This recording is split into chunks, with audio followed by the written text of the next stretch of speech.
नमस्कार विद्यार्थी मित्रांनो.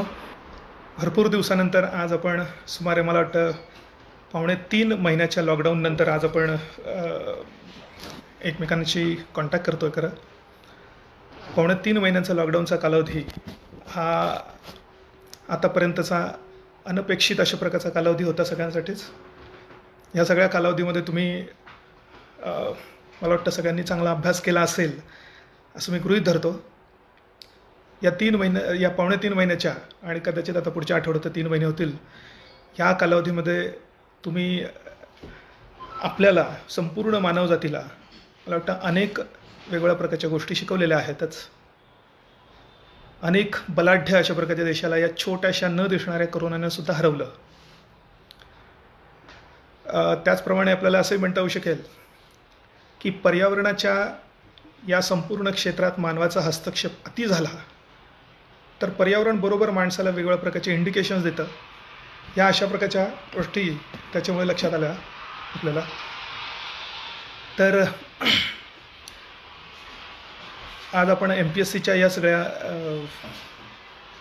आज आपल्या संपूर्ण जे काही स्ट्रक्चरमध्ये खूप मोठा बदल झालेला आहे, आपला अभ्यास होतोय न होतोय याबद्दल वेगवेगळ्या प्रकारे चर्चा करणार आहोत. मुलांचे भरपूर मेसेजेस येत आहेत. तर एप्रिलला आपली परीक्षा होणार होती आणि मला वाटतं बरेचसे मुलं, विशेषतः 1-2 वर्षापासून अभ्यास करत असलेले बरेचसे मुलं त्या तयारीतही होते. बऱ्याच मुलांची परीक्षा देण्याची जवळजवळ तयारी झालेली होती आणि मध्येच अचानक हे लॉकडाऊन झालं. अजूनही परीक्षा नक्की कधी होईल याबद्दल कुठल्याही प्रकारची शाश्वती सध्या तरी नाही आहे.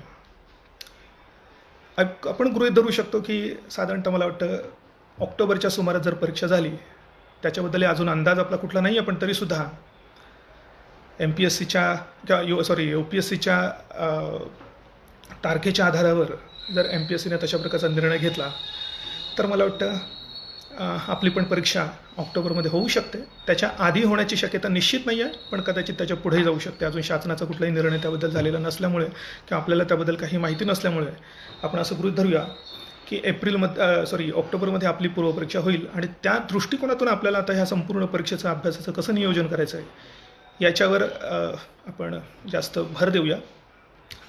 मला वाटतं लॉकडाऊनच्या काळामध्ये भरपूर तुम्ही अभ्यास कसा केला पाहिजे वगैरे याची अनेक लेक्चर्स वगैरे सुद्धा ऐकले असतील. सुद्धा बऱ्याच जणांनी त्याबद्दल बरीच माहिती तुम्हाला सगळ्यांना सांगितलेली आहेतच. आपण त्याच्या पुढचा टप्पा म्हणून नक्की आपल्याला काय अभ्यास केला पाहिजे या दृष्टिकोनातून संपूर्ण ह्या परीक्षेचा, या सगळ्या सिलेबसचा एक आढावा घेण्याचा प्रयत्न करूया.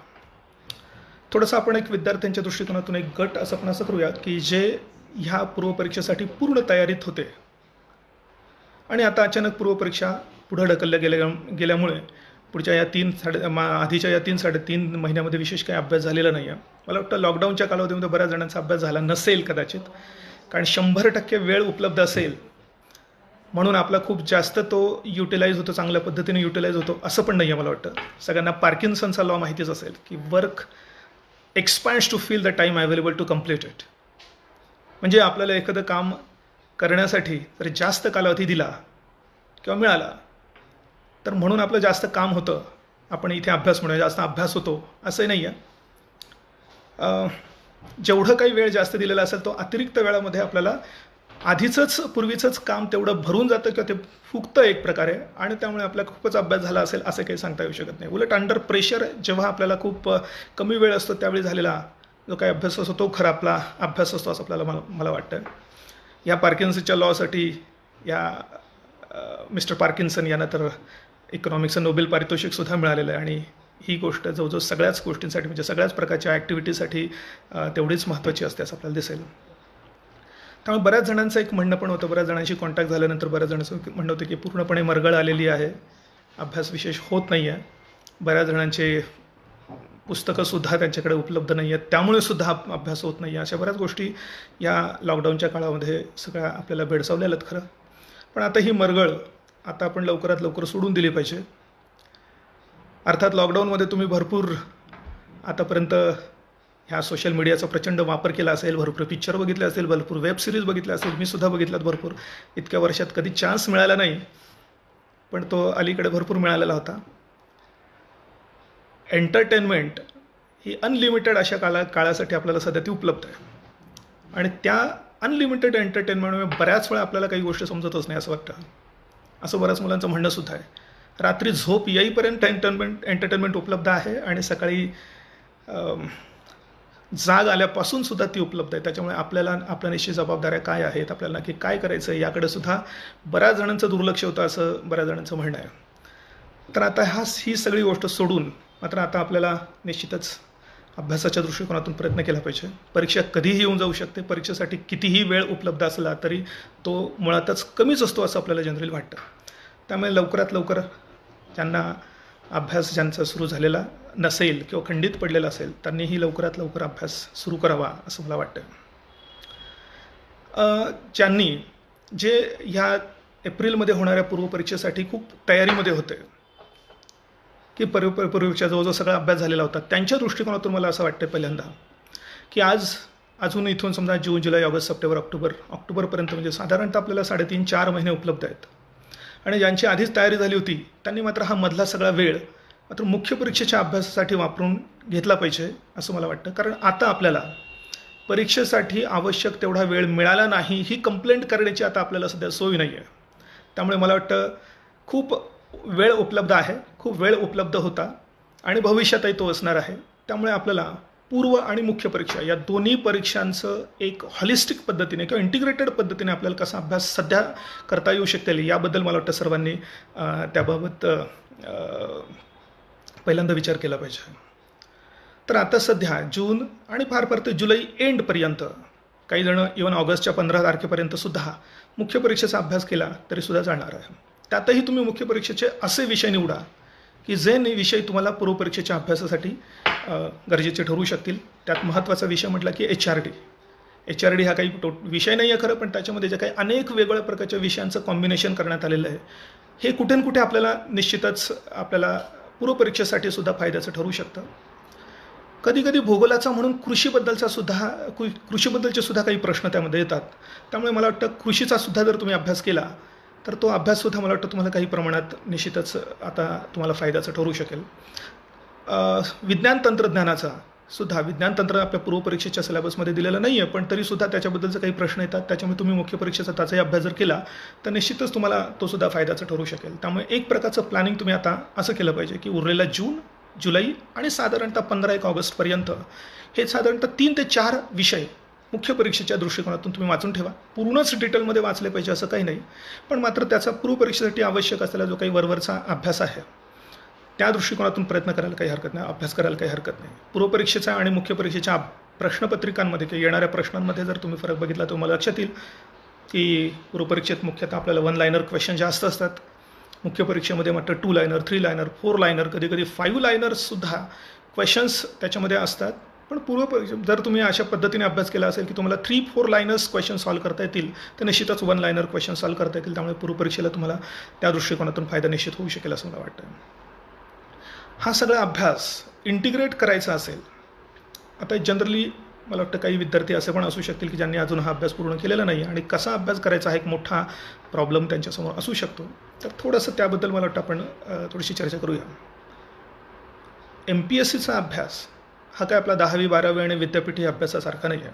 सगळ्यांनी 10वी 12वी विद्यापीठाच्या परीक्षा दिलेल्या आहेत. तिथे एक डिफाईन्ड सिलेबस असतो आणि त्याच्यातनंच आपल्याला प्रश्न विचारले जातात. पण इथे कुठल्याही प्रकारचा सिलेबस डिफाईन्ड नाही आहे आणि कोणते प्रश्न विचारले जातील याच्याबद्दल जर निश्चिती नसेल तर हा अभ्यास कसा करायचा आणि त्यासाठी आपली मेंटल फ्रेम कशी असली पाहिजे ही खूप महत्त्वाची गोष्ट ठरते. जस्ट थोडंसं विचार करून बघा, पूर्वपरीक्षेला येतील 100 प्रश्न आणि 100 प्रश्न ज्या अनेक वेगळ्या प्रकारच्या टॉपिक्समधले विचारले जाऊ शकतात त्यांची संख्या तर लाखो आहेत.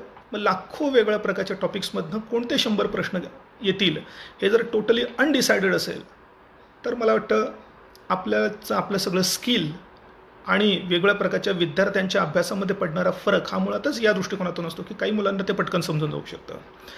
परीक्षा जेव्हा तुम्हाला ही परीक्षा कशी आहे, कशा पद्धतीने प्रश्न येतात हे जर तुम्हाला व्यवस्थित लवकरात लवकर जर लक्षात आलं तर मला वाटतं तुम्हाला ही परीक्षा लवकरात लवकर कॉन्करसुद्धा करता येऊ शकेल. तुमचा सगळ्यात मोठा पहिला मार्गदर्शक असतो ते म्हणजे गेल्या वर्षांच्या काही वर्षांच्या प्रश्नपत्रिका. पण या प्रश्नपत्रिका फक्त वाचणं म्हणजे आपल्याला परीक्षा काय आहे हे कधी समजत नाही. प्रश्नपत्रिकांचं आवश्यक योग्य पद्धतीने आपल्याला ॲनालिसिस करण्यासाठी मुळात पहिल्यांदा काही अभ्यास व्हायला पाहिजे असतो. बरेचसे मुलं एक महत्त्वाची चूक करताना दिसतात. प्रश्नपत्रिका फक्त वाचतात आणि त्याच्यानं आधारानंतर काहीतरी अंदाज काढतात. पण जेव्हा प्रश्नपत्रिकांचा अभ्यास तुम्ही अभ्यास म्हणून करता आणि त्याच्या आधारावर आपण काय वाचलं पाहिजे, कुठले टॉपिक्स कसे वाचले पाहिजे हे ठरवतात, त्यावेळी मात्र त्यांना ह्या परीक्षेबद्दलचा जास्त व्यवस्थितपणे अंदाज येऊ शकतो असं दिसतं. तर एकंदरीतरित्या एक थोडंसं ह्या परीक्षेचा अभ्यास करताना नक्की तुम्हाला काय प्रिन्सिपल्स आणि काय कुठले तत्त्व फॉलो केली पाहिजे याबद्दल मला वाटतं आपल्याला सुरुवातीला थोडक्यात आपण चर्चा करूया. त्यातलं पहिलं तर महत्त्वाचं तत्त्व आहे की अभ्यास कसा करावा हे जेवढं महत्त्वाचं आहे त्यापेक्षा अभ्यास करावा ही गोष्ट निश्चितच जास्त आहे. कारण बऱ्याच वेळा आपण स्वतः अभ्यास करायला सुरुवात केली की कालांतराने आपल्याला लवकरच लक्षात येऊ शकतं. त्यामुळे हे तत्त्व लक्षात ठेवा.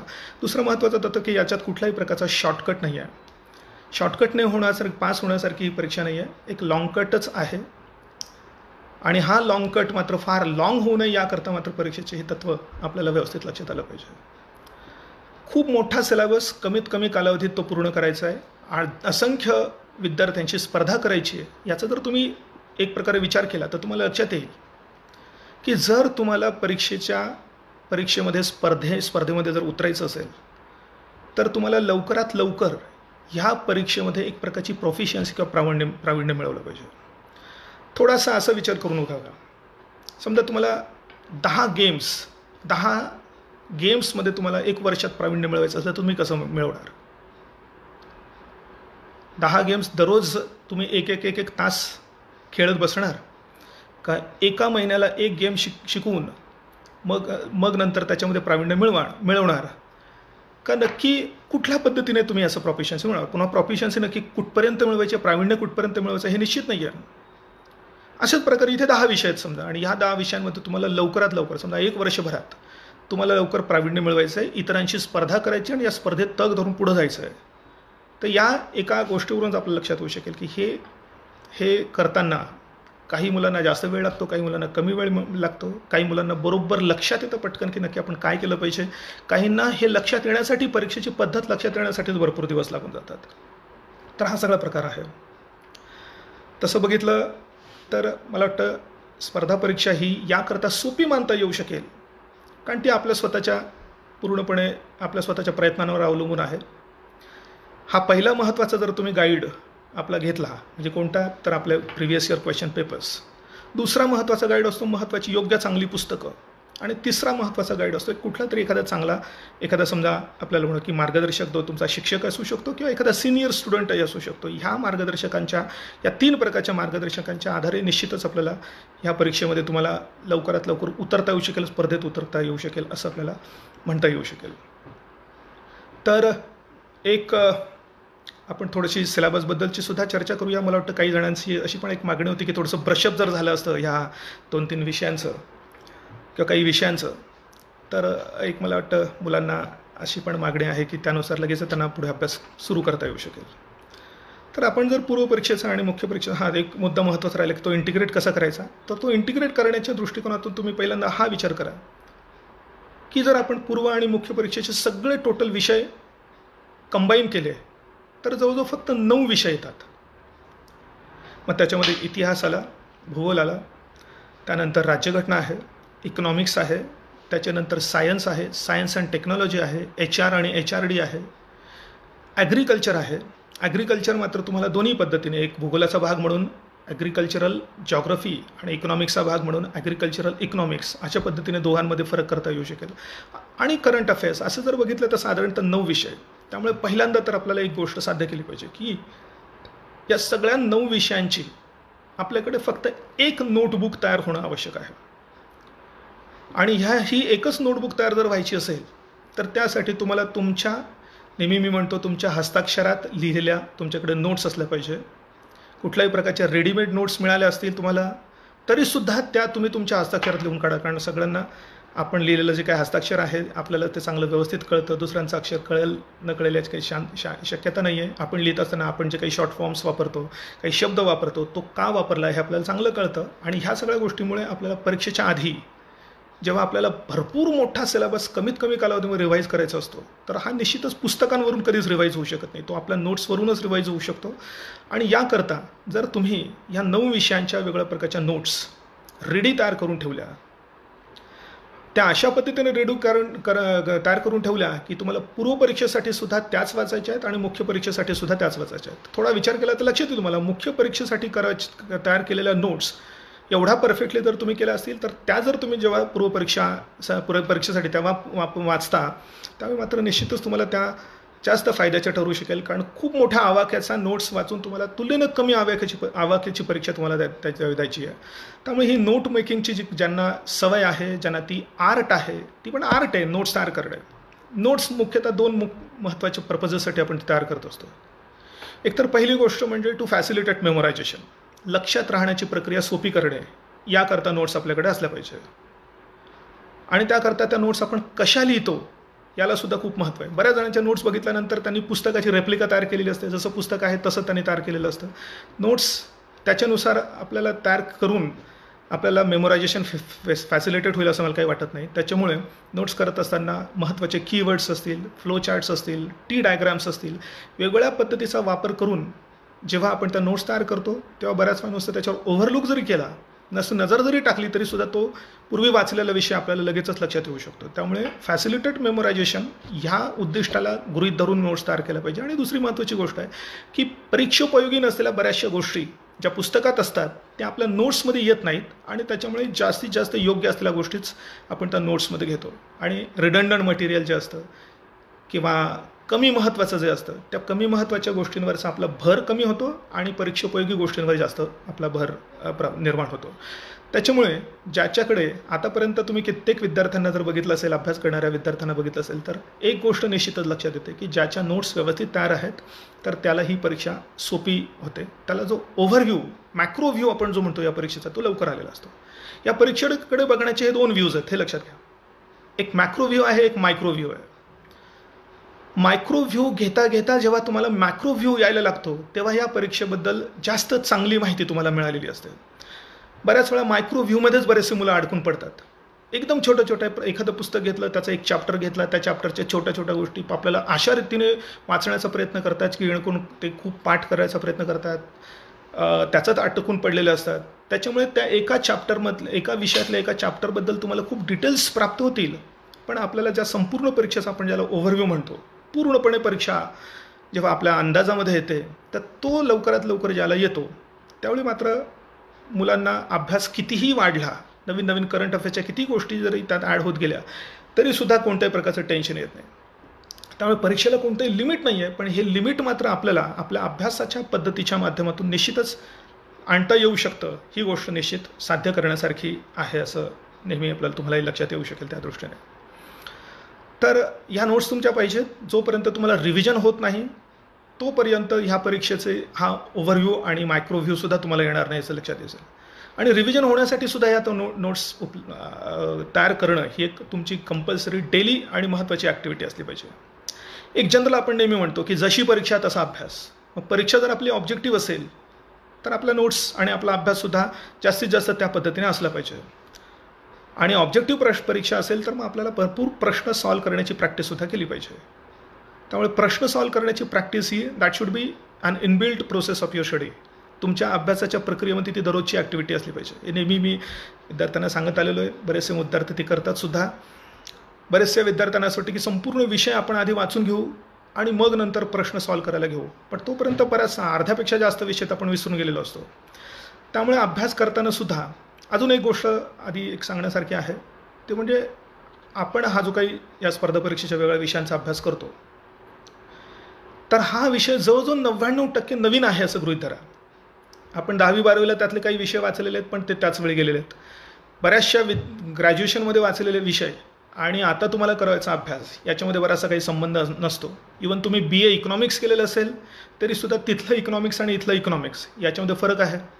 तुम्ही BA हिस्ट्री केलेलं असेल तर तिथे वाचलेला इतिहास आणि इथे वाचायचा इतिहास यांच्या पद्धतीमध्येच बराचसा डिफरन्स आहे. त्यामुळे जवळजवळ तुमचा 90-99% अभ्यास नवीन आहे. आणि असा नवीन अभ्यास जर करायचा असेल तर तो मुळापासून केला पाहिजे. आणि त्याच्यामुळे त्याला ॲटलीस्ट 2-3 स्टेजेस असल्या पाहिजे. पहिली तर महत्त्वाची स्टेज आहे, कोणताही विषय जर पहिल्यांदा नव्यानं तुम्ही वाचत असाल तर तो हरिडली कमीत कमी काळात त्याचं जे काही एक पुस्तक तुम्ही वाचत असाल तर ते पुस्तक पहिल्यांदा तुम्ही वाचून काढा. कमीत कमी वेळेत तुमच्या किती लक्षात येतं आहे, किती आठवतं आहे तुम्हाला, किती रिटेन होतं आहे याचा कोणताही विचार न करता जर तुम्ही पुस्तकाच्या पहिल्या पानापासून शेवटच्या पानापर्यंत जर ते पुस्तक वाचून काढलं तर ॲटलिस्ट आपल्याला एवढं तर कळतं की पुस्तकात काय दिलेलं आहे, पुस्तकात चॅप्टर्स कोणते, त्या चॅप्टर्समध्ये काय काय आहे, काही गोष्टी कळलेल्या असतात, कोणत्या गोष्टी आपल्याला कळल्या नाही, या गोष्टी जेव्हा आपल्याला कळतात त्याच्यानंतर ज्यावेळी तुम्ही ते सेकंड बुक आणि त्याच्याने एक बराचसा ओव्हरव्ह्यू त्यामुळे येऊन जातो आपल्याला त्या पुस्तकाबद्दलचा आणि त्या विषयाबद्दलचा. आणि जेव्हा मग तुम्ही नंतर हा विषय अभ्यासाला घेता, मायन्युटली मात्र तो वाचला पाहिजे, प्रत्येक चॅप्टर मायन्युटली वाचलं पाहिजे. आणि त्यावेळी जर तुम्ही त्या नोट्स काढल्या आणि प्रत्येक चॅप्टर झाल्यानंतर त्याचे प्रश्न सॉल्व केले तर मात्र तुमचा तो अभ्यास थोडासा अजून पुढच्या टप्प्यापर्यंत म्हणजे परफेक्शन लेवलपर्यंत गेलेला असेल. कारण आपण जेव्हा प्रश्न सॉल्व करतो तेव्हा आपल्याला कित्येक गोष्टी अशा लक्षात येतात. आपल्याला वाटतं की आपण चॅप्टर वाचलेलं आहे, आपल्याला बऱ्याच गोष्टी कळलेल्या आहेत, पण नक्की आपल्याला कितपत कळलं होतं हे तेव्हा कळतं जेव्हा आपण प्रश्न सॉल्व करायला घेतो. प्रश्न सॉल्व करतानाच आपल्या लक्षात येतं की आपण आत्ता हे वाचलं होता पण याच्यावर असा प्रश्न येऊ शकतो याचा आपण अंदाजच घेतला नाही. दुसरी गोष्ट, आत्ता पण वाचलं होतं पण तरी आत्ताच्या आत्ता याच्यावर थोडासा ट्विस्ट करून प्रश्न विचारलेला आहे. पुन्हा आपण जो चॅप्टर वाचलेला आहे त्याच्यातून एखादी संकल्पना, त्याच्यासाठी जो शब्द वापरलेला असतो हा शब्द अजून वेगळ्याच पद्धतीने वापरलेला असू शकतो. कारण आपण अभ्यास करतो मराठीमधनं आणि इंग्रजीमधल्या जे काही वेगळ्या प्रकारच्या टर्म्स असतात त्या टर्म्सना मराठीत अनेक पॅरलल शब्द असतात. आपण कुठला तरी एक शब्द घेतलेला असतो त्यानुसार आपण ती गोष्ट लक्षात ठेवलेली असते.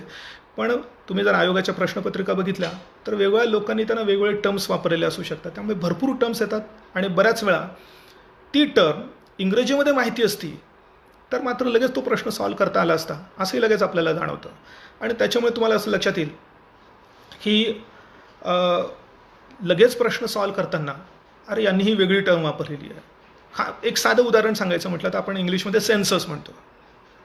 या सेन्ससला कोणी जनगणना म्हणतं, कोणी खानेसुमारी म्हणतं, कोणी शिरगणती म्हणतं. बरेच मुलं प्रश्न आणून दाखवतात, सर हे शिरगणती काय प्रकार आहे? तर शिरगणती म्हणजे शिरगणती डोक्याची मोजमाप किंवा त्याची मोजणी, पण आपण तो शब्द कधी गृहीत धरलेला नसतो आणि त्याच्यामुळे भरपूर वेगळ्या प्रकारचे कन्फ्युजन्स आपल्याला होतात. त्याच्यामुळे आपण एखादा चॅप्टर वाचल्यानंतर जर लगेचच त्याच्यावरचे प्रश्न सॉल्व केले, खंड पडतो आणि बऱ्याच जणांना हा खंड पडू द्यायचा नसतो. त्यामुळे ते चॅप्टर वाचलं की लगेच दुसऱ्या चॅप्टरवर जातात आणि थांबायला तयार नसतात. पण आपण जर थांबलो आणि थांबून त्याच्यावरचे 20-25 प्रश्न जरी आपण सॉल्व केले तरीसुद्धा मात्र मला असा निश्चितच तुम्हाला लक्षात येईल की चॅप्टरकडे बघण्याचा तुमचा दृष्टिकोनच बदलेल. पुढचा चॅप्टर वाचताना तुम्ही अधिक जास्त चांगल्या लक्ष देऊन वाचाल किंवा परीक्षोपयोगी पद्धतीने तुम्ही वाचाल. त्यामुळे ही एक अभ्यास करण्याच्या प्रक्रियेमध्ये ही महत्त्वाची गोष्ट तुम्हाला करायची की कोणताही विषय घेताना पहिल्यांदा ते पुस्तक हरिडली वाचून काढा विदाऊट थिंकिंग की तुम्हाला किती कळतं आणि किती नाही. आणि सेकंड रिडिंगमध्येच नोट्स काढा. सेकंड रिडिंग्समध्ये तुम्ही त्याचे प्रश्नसुद्धा सॉल्व करा. आणि ज्यावेळी तुम्ही थर्ड रिडिंग कराल त्यावेळी मात्र तुम्हाला तो बराचसा विषय लक्षात आलेला असेल आणि तुम्हाला ओव्हरव्ह्यू आलेला असेल. मग त्यात तुम्हाला कितीही ॲडिशन करायची असेल भविष्यात तुम्हाला ती करता येऊ शकेल. पण अशा प्रकारच्या एका रिडिंगपासून दुसऱ्या तिसऱ्या रिडिंगपर्यंत जाताना मात्र एक महत्त्वाचा हे करायला लागेल तुम्हाला. एकाच पुस्तकातनं पहिल्यांदा ते वाचा. जनरली आपल्याला काय वाटतं की आपल्याला जर खूप उत्तम नोट्स काढायचे असतील तर एका विषयाचे 3 पुस्तकं घेऊन मग त्यातलं काय चांगलं हे बघून मग आपण आपला नोट्स काढला पाहिजे. बरोबर आहे, असं करायला हरकत नाही. पण वेळ जर खूप मोठ्या प्रमाणात उपलब्ध असेल तर, आपल्याला जर अनलिमिटेड टाईम उपलब्ध असेल तर असं करायला हरकत नाही. पण जर टाईम लिमिटेड आहे, विषय अनेक आहेत आणि लवकरात लवकर आपल्याला ह्या संपूर्ण विषयाची व्याप्ती कळायची असेल तर एक सर्व मान्य झालेली अशा प्रकारची एक मेथड आहे की एका विषयाचं एक पुस्तक 4 वेळा वाचल्यानंतर, समजा 2 वेळा किंवा 3 वेळा किंवा काय 4 वेळा वाचल्यानंतर मग तुम्ही दुसरं पुस्तक वाचायला घेतलं पाहिजे, तिसरं पुस्तक वाचायला घेतलं पाहिजे. काय फायदा होईल तुम्ही लक्षात घ्या. एका विषयाचं एकच पुस्तक 3दा जर तुम्ही वाचलं तर त्या पुस्तकात दिलेला तो विषय जेवढा आहे तेवढा तुम्हाला एकदम व्यवस्थितपणे कळेल. आणि जेव्हा तुम्ही त्याचं दुसरं पुस्तक वाचायला घ्याल तेव्हा मात्र दुसऱ्या पुस्तकात ॲडिशनल काय आहे ते तुम्हाला लगेच लक्षात येईल. किंवा पहिल्या पुस्तकात काय आहे, कोणतं होतं, ते दुसऱ्या पुस्तकात काय आहे ते लगेच लक्षात येईल. ॲडिशनल कोणत्या गोष्टी आहेत त्या तुम्हाला लगेच तुमच्या नोट्समध्ये जर तुम्हाला हे केल्या तर जर समजा पहिला एक विषय वाचण्यासाठी एका पुस्तकातनं वाचण्यासाठी तुम्हाला 1 महिना लागला असेल तर दुसऱ्या पुस्तकातनं तोच विषय वाचण्यासाठी कदाचित तुम्हाला अर्धाच महिना लागेल. तिसरं पुस्तक त्याच विषयाचं तर तुम्ही तर एकदम इझिली वाचून काढाल. एकदा मला वाटतं एक आठवड्याभरातही ते वाचून होऊ शकेल आणि त्यात एक्स्ट्रा असलेल्या गोष्टी फक्त तुम्हाला तुमच्या नोटबुकमध्ये मात्र मेन्शन करायच्या आहेत आणि असं करत करत तुम्ही गेलात तर मग त्याच्यानंतर तुमच्या अंदाजानुसार अभ्यासानुसार 4थं पुस्तक वाचायचं आहे का 5वं वाचायचं आहे का अजून ॲडिशनल काय वाचायचं आहे ह्या सगळ्या तर तुम्ही ती गोष्टी केल्या तर ह्या सगळ्या 4-5 गोष्टींचं 4-5 पुस्तकांमधलं सगळं मटेरियल तुमच्या एका नोट्समध्ये येईल. त्या नोटबुकमध्ये येईल. ती फाईल असेल किंवा नोटबुक असेल की काय किंवा स्पायरल बाइंडिंग केलेलं मुलं ते वापरतात की जेणेकरून नंतर त्यात काही ॲडिशन करता येऊ शकेल. असं जर तुम्ही केलं तर नंतर पुन्हा पुस्तकांची गरजसुद्धा पडणार नाही तुम्हाला. आणि कधीही तुम्हाला कुठल्याही प्रकारचं एक मुलांचं एक जनरली एक असतं की मी करत होतो राज्यसेवेचा अभ्यास, मध्ये दुसरी कुठली कंबाईनची परीक्षा आली आणि मग हा अभ्यास सोडून दिला, तो झाला, तो घेतला अभ्यास, तो पण पूर्ण झाला नाही, मग अजून तिसरी परीक्षा आली, मग आता काय करू. जर तुम्ही 1 वर्षभर जर ही सगळी नोट मेकिंग केली सगळ्या विषयांची तर त्याच्या पुढच्या वर्षी येणाऱ्या सगळ्या परीक्षा तुम्ही देऊ शकाल. कारण तुमचा अभ्यास रिड्यूस झालेला असेल. अभ्यास रिड्यूस झाला म्हणजे अभ्यास कमी करायचा असं नाही, पण मात्र तो तुम्ही अशा रीतीने संघटित केलेला असेल की त्या परीक्षेच्या आधी साधारणतः 1 महिना असेल, साधारणतः 2 महिना असेल, त्या 2 महिन्यांमध्ये तुमची त्या नोट्स वाचून ते सगळं तुम्ही पुन्हा रिट्राईव्ह करू शकता. ज्याप्रमाणे कम्प्युटरमध्ये आपण सगळं सेव्ह करतो, हार्ड डिस्कमध्ये सेव्ह करतो, at the click of the button आपण रिट्राईव्ह करतो डेस्कटॉपवर, त्याचप्रमाणे आपल्या ब्रेनमध्ये सुद्धा हे सगळं रिट्रायवल लगेच आपल्याला काय म्हणताल तर ते करता येऊ शकेल. त्यामुळे ही एक महत्त्वाच्या प्रोसेस आहेत. यासाठी तुम्हाला वेळ द्यावा लागेल. शॉर्टकट नाही आहे, लाँग कटच आहे. पण लाँग कटने गेलेल्या आणि आपल्या स्वतःच्या प्रयत्नांनी केलेल्या ज्या काही गोष्टी असतात त्या आपल्याला चांगल्या फील होतात. आपल्याला माहिती असतं आपण जे काय केलेलं आहे ते काय केलेलं आहे. करंट अफेअर्सच्या बाबतीत बरेचशी मुलं अलीकडे ट्रेंड आलेला आहे व्हिडिओ लेक्चर्स आणि काय काय. मला एक निश्चित सांगायचं आहे, ऐका तुम्ही त्या व्हिडिओ लेक्चर्स, पण ते रिव्हिजन म्हणून करा. पेपर तुम्ही स्वतः वाचला पाहिजे. परीक्षा अशी नाही आहे की तुम्ही एकदमच काय जादूची कांडी नाही आहे की एक जादूची कांडी फिरवली की सगळा तुमचा अभ्यास होईल असं म्हणून. जोपर्यंत तुम्ही कष्ट घेणार नाही स्वतः वाचण्याचं, पेपर घ्या, 1.5 तास वाचा, सुरुवातीला 2 तास लागतील कदाचित, नंतर लक्षात येईल की यातल्या कित्येक गोष्टी आपल्या परीक्षेसाठी नाही आहेत. इंटरेस्ट म्हणून तुम्ही बऱ्याचशा गोष्टी वाचल्या तर हरकत नाही, पण परीक्षेपयोगी काय आहे हे आपल्याला स्वतःला पहिल्यांदा कळलं पाहिजे. व्हिडिओ लेक्चर्स हे तुम्हाला वेळच नाही मिळाला किंवा नंतर रिवाईज करायचं असेल तर त्यावेळी काही हरकत नाही आहे. तुम्हाला फक्त परीक्षा नाही पास व्हायचं आहे, परीक्षा पास झाल्यानंतर सुद्धा तुम्हाला ह्या प्रशासनात गेल्यानंतर आपल्या देशाची राजकीय स्थिती, आपल्या देशाची आर्थिक स्थिती, देशाचं समाजकारण, या सगळ्या गोष्टी तुम्हाला आयुष्यभर वाचायच्या आहेत.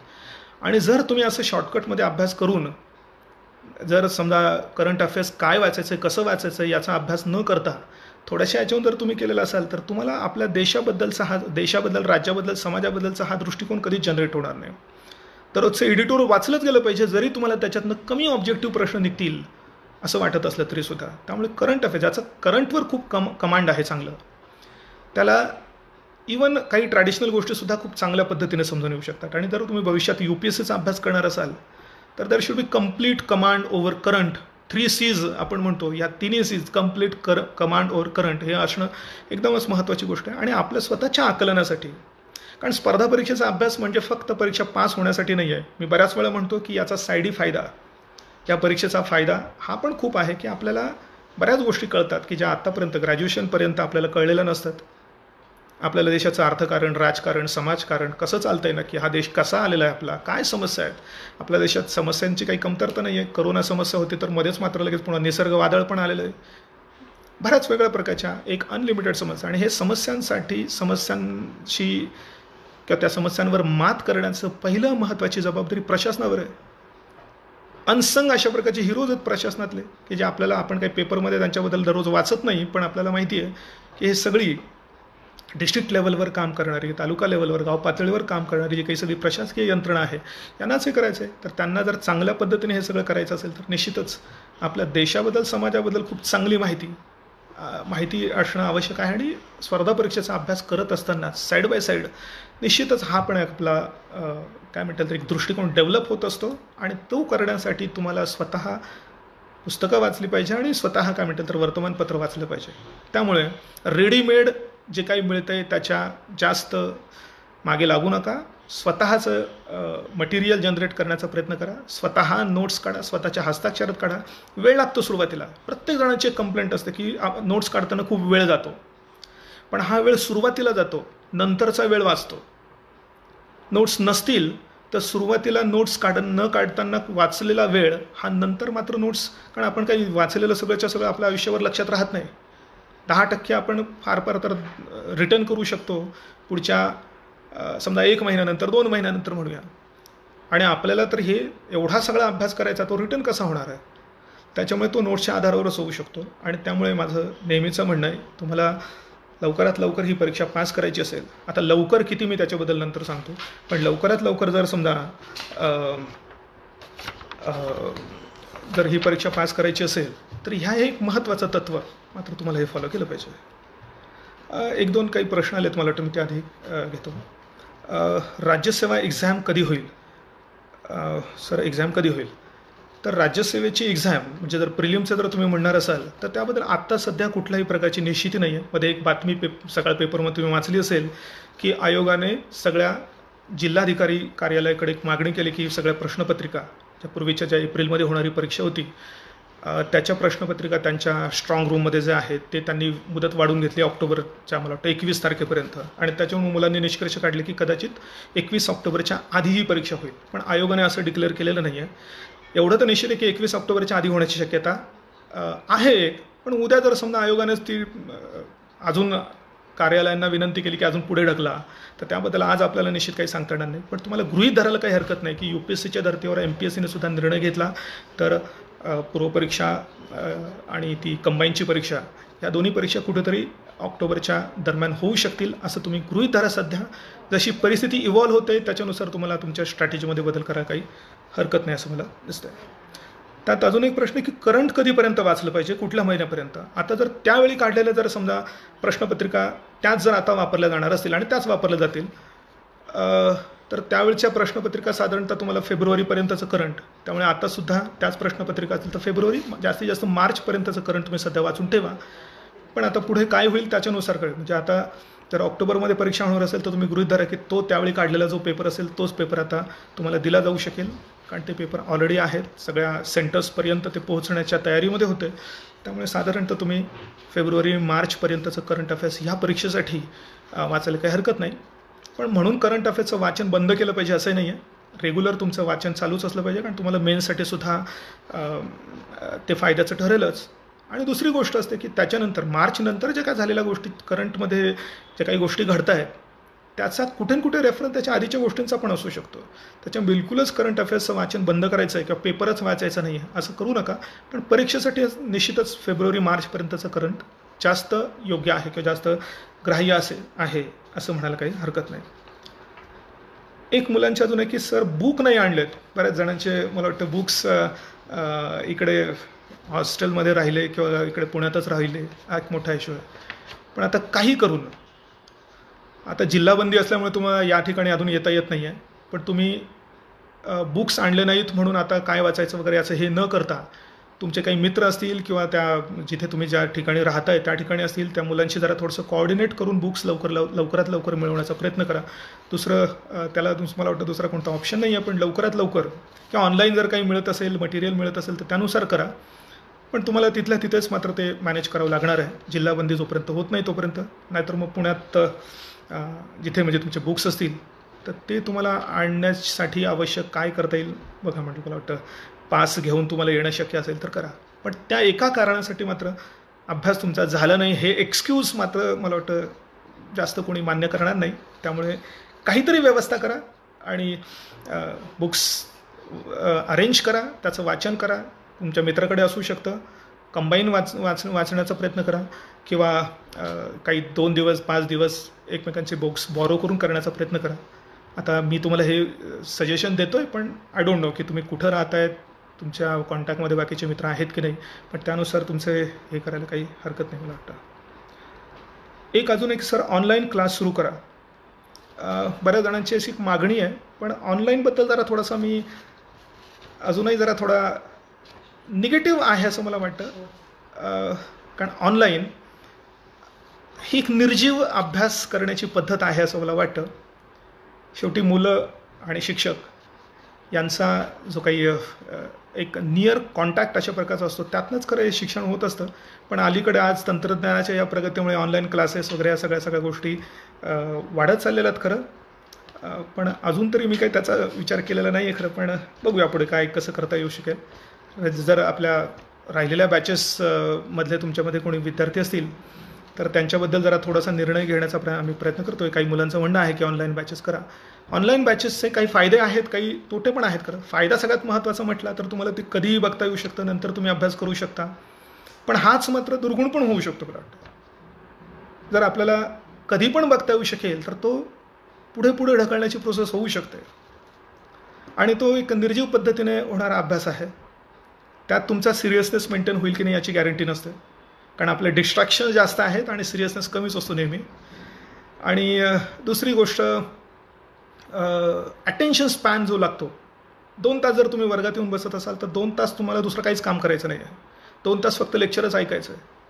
पण आता जर तुम्ही घरी ऑनलाईन हे करणार असाल तर तुम्ही कधीही स्टॉप करू शकतात, कधीही दुसऱ्या गोष्टी करू शकतात. त्यामुळे तो किती लवकर पूर्ण होईल आणि तुमचा एक सिरियसनेस आणि अभ्यास करण्याचा जो काही टेम्पो आहे तो किती मेंटेन होईल याबद्दल निश्चितच शक्य म्हणजे डाऊटच आहे त्याबद्दल. त्यामुळे ऑनलाईन क्लासेसबद्दल अजून तरी मी कुठला विचार केलेला नाही खरं. पण पुढे बघूया काय कसं पुढे जातं आहे, कोरोना काय म्हणतो आहे त्यावर सगळं अवलंबून आहे खरं. या सगळ्या गोष्टी मला दिसतात. तर या गोष्टी आहेत का. एक थोडंसं अजून काही का प्रश्न, थोडंसं काही विषयांच्या बद्दल मला वाटतं चर्चा करायला काही हरकत नाही. काही मुलांची ही पण एक मागणी होती की जरा थोडंसं ब्रशअप करून घ्या. इकॉनॉमिक्सचा अभ्यास. इकॉनॉमिक्स हा या संपूर्ण MPSCच्या सगळ्या परीक्षांपैकी असा एकमेव असा विषय आहे की जो खूप कॉन्सेप्च्युअल आहे. त्याची तुलना जर आपण राज्यघटनेच्या अभ्यासाची केली, राज्यघटना हा एकमेव असा विषय आहे की ज्याचे बहुतेक सगळे प्रश्न तुम्हाला सॉल्व्ह करता येऊ शकतात सॅच्युरेशन पॉईंटला जाऊन. पण इकॉनॉमिक्स किंवा इतर काही विषयांमध्ये सुद्धा तुम्हाला सॅच्युरेशन मिळत नाही. आणि जोपर्यंत तुम्हाला कॉन्सेप्च्युअल क्लॅरिटी असत नाही तोपर्यंत तुम्हाला इकॉनॉमिक्सचे जे काही क्वेश्चन्स येतात, थोडेसे फिरून येतात, त्याबद्दलचे प्रश्न कधी कधी तर प्रश्न समजत नाही, फक्त आपल्याला कॉन्सेप्ट कळली नाही म्हणून असं होऊ शकतं. त्यामुळे इकॉनॉमिक्सची कॉन्सेप्च्युअल क्लॅरिटी ज्याला लवकरात लवकर येईल. एक उदाहरण द्यायचं म्हटलं तर समजा इन्फ्लेशन, आपण चलनवाढ म्हणतो, पण चलनवाढ कशी मोजतात तेच आपल्याला कळलं नाही तर ती नियंत्रित करण्यासाठी नक्की काय प्रयत्न केले पाहिजे, तर ते प्रयत्न आपल्याला कळत नाही. काही मौद्रिक प्रयत्न असतात तर काही समजा गैरमौद्रिक प्रयत्न असतात, तर त्यांचा अर्थ आपल्याला कळत नाही. त्यामुळे इकॉनॉमिक्सचा अभ्यास कसा करावा याबद्दल एक भरपूर मुलांच्या डिमांड्स असतात. थोडंसं एक त्याची चर्चा करायची म्हटली तर वाटतं आपला तुम्ही ज्या क्रमाने अभ्यास केला पाहिजे. आता सिलेबसमध्ये दिलेले मुद्दे आणि आपल्याला परीक्षेसाठी वाचायचे मुद्दे यात खूप मोठा फरक आहे, लक्षात घ्या. सिलेबसमध्ये फक्त मला वाटतं 6-7 मुद्दे दिलेले आहेत. त्याच्यामध्ये डेमोग्राफिक्स, पॉवर्टी किंवा अजून सोशल सेक्टर इनिशिएटिव्ह काही पॉईंट दिलेले आहेत आणि खाली पुढे एक्सेट्रा म्हटलेलं आहे. मी नेहमी म्हणतो की या एक्सेट्रामध्ये खूप जास्त सिलेबस सामावलेला आहे, दिलेला फार थोडा आणि त्या एक्सेट्रामध्ये बाकीचं सगळं असं गोष्टी. त्यामुळे तुम्हाला भरपूर अभ्यास त्या इकॉनॉमिक्सच्या दृष्टिकोनातून करायचा आहे. सुरुवातीला तुम्ही एक अर्थव्यवस्थेच्या बद्दलची माहिती घेता. अर्थव्यवस्थेचे प्रकार कोणते आहेत, अर्थव्यवस्थेची क्षेत्रे कोणती आहेत, अर्थव्यवस्थेमध्ये नक्की कुठल्या कुठल्या प्रकारच्या इन्स्टिट्यूट्स काम करतात. तर हा ब्रॉड व्ह्यू पहिल्यांदा तुम्हाला आला पाहिजे की भांडवलशाही अर्थव्यवस्था कशी असते, समाजवादी साम्यवादी अर्थव्यवस्था कशी असते, याच्या आधारावर भारतातली ही आजची मिश्र अर्थव्यवस्था कशी निर्माण झाली. आजची सध्याची अर्थव्यवस्था व्यवस्थित कळायची असेल तर हा आर्थिक इतिहास, मग थोडा जगाचा आणि आजचा आपला 1947 नंतरचा किंवा 51 नंतरचा हा माहिती होणं खूप महत्त्वाचं आहे. ती एक इकॉनॉमिक फ्रेमवर्क तुम्हाला ती पहिल्यांदा लक्षात आली पाहिजे. तर त्याच्या आधारावर आपल्याला हे सगळे सेक्टर्स कळतात किंवा सार्वजनिक क्षेत्र म्हणजे काय, खाजगी क्षेत्र म्हणजे काय, किंवा प्राथमिक द्वितीयक तृतीयकपासून पंचक क्षेत्रापर्यंत आज लोक 6व्या क्षेत्रापर्यंत बोलायला लागलेत इंटेलेक्च्युअलच्या दृष्टिकोनातून. तर ह्या सगळ्या गोष्टींचा आधी पहिल्यांदा अंदाज घ्या. त्यानंतर मग राष्ट्रीय उत्पन्न हा एक खूप महत्त्वाचा, त्या मोजमापाबद्दलची पद्धती, ह्या गोष्टी जरा बऱ्याच कटकटीच्या वाटतात मुलांना. पण तुम्ही पूर्वमुख्यचे प्रश्न बघितले तर निश्चितच त्याच्या सूत्रांवर प्रश्न विचारलेले आहेत. कॉम्प्लिकेटेड ह्या राष्ट्रीय उत्पन्नाच्या मोजमापाबद्दल जवळपास सगळ्याच गोष्टींवर प्रश्न आतापर्यंत येऊन गेलेले आहेत. पण ते नक्की लक्षात ठेवायचं कसं, त्या आपण डायग्राम बघतो, 8 वेगवेगळ्या प्रकारच्या पद्धती बघतो. तर थोडक्यात फक्त एक मदत सांगतो की तो कशा पद्धतीने बघितला पाहिजे. इंग्लिशमध्ये टर्म्स वापरतो, मराठी टर्म्स नंतर तुम्हाला करून घेता येतील. व्हॅल्यू ॲडेड पहिल्यांदा तुम्हाला कळलं पाहिजे. व्हॅल्यू ॲडेड, मूल्यवर्धित. व्हॅल्यू ॲडिशन म्हणजे नक्की काय. सोप्यातला सोपा जर कॉन्सेप्ट घ्यायचा म्हटला तर इनपुट कॉस्ट जेवढी लागते आणि आउटपुट व्हॅल्यू जेवढी मिळते त्या आउटपुट व्हॅल्यूमधनं इनपुट कॉस्ट जर आपण वजा केली तर त्या इनपुट्समध्ये आपण किती व्हॅल्यू ॲड केलेली ते आपल्याला लक्षात येऊ शकतं. मग ती व्हॅल्यू ॲडेड ती आपण ग्रॉस आणि नेट या दोन पद्धतीने मोजू शकतो. पुन्हा ग्रॉस आणि नेट या दोन्ही गोष्टी आपल्याला पुढे फॅक्टर कॉस्टला आणि मार्केट प्राईसला मोजू शकतो. Factor cost, market price, gross, net इथे 4 कॉन्सेप्ट झाल्या GDPच्या, ग्रॉस डॉमेस्टिक प्रॉडक्टच्या. आणि या डीच्या जागी आपण जर N आणला म्हणजे नॅशनल आणला, म्हणजे डॉमेस्टिक प्रॉडक्ट आणि नॅशनल प्रॉडक्टमध्ये नक्की काय फरक आहे हे जर घेतलं तर पुढच्या 4 संकल्पना कळतील. म्हणजेच मग आपल्याला GDP at market price, GDP at factor cost, त्यानंतर NDP at market price, NDP at factor cost. आणि ह्या सगळ्यामध्ये असलेल्या डीच्या जागी N टाकल्यानंतर GNP at market price, GNP at factor cost, NNP at market price आणि NNP ॲट फॅक्टर कॉस्ट 8 संकल्पना झाल्या. त्यामुळे त्याला एक निश्चित पद्धत आहे. त्या पद्धतीने जर तुम्ही अभ्यास केला तर फक्त GDP नावाच्या एका सूत्रावरनं तुम्हाला पुढच्या सगळे सूत्र कॅल्क्युलेट करता येऊ शकतील. अशा पद्धतीने ते वाचलं पाहिजे. त्याच्यानंतर तुम्हाला आर्थिक वाढ, आर्थिक विकास याबद्दलचे प्रश्न निश्चितच येतात. आपल्या सिलेबसमध्ये सस्टेनेबल डेव्हलपमेंट म्हणजे शाश्वत विकास मेन्शन केलेला टॉपिक आहे. जे टॉपिक मेन्शन केलेले आहेत त्याच्याबद्दल तर प्रश्न येणारच आहेत. एक्सेट्राच्या आधी दिलेले ते टॉपिक्स. त्यामुळे शाश्वत विकास नक्की काय प्रकार आहे, कशी संकल्पना आहे, त्याची उत्क्रांती कशी झाली, टप्पे त्याचं माहिती असले पाहिजे. आज शाश्वत विकास लक्ष्य संपूर्ण जगावर ॲप्लाय करण्यात आलेली आहेत. ती लक्ष्य कोणती आहेत? सगळी 17 लक्ष्य शब्दाशः पाठ असली पाहिजे.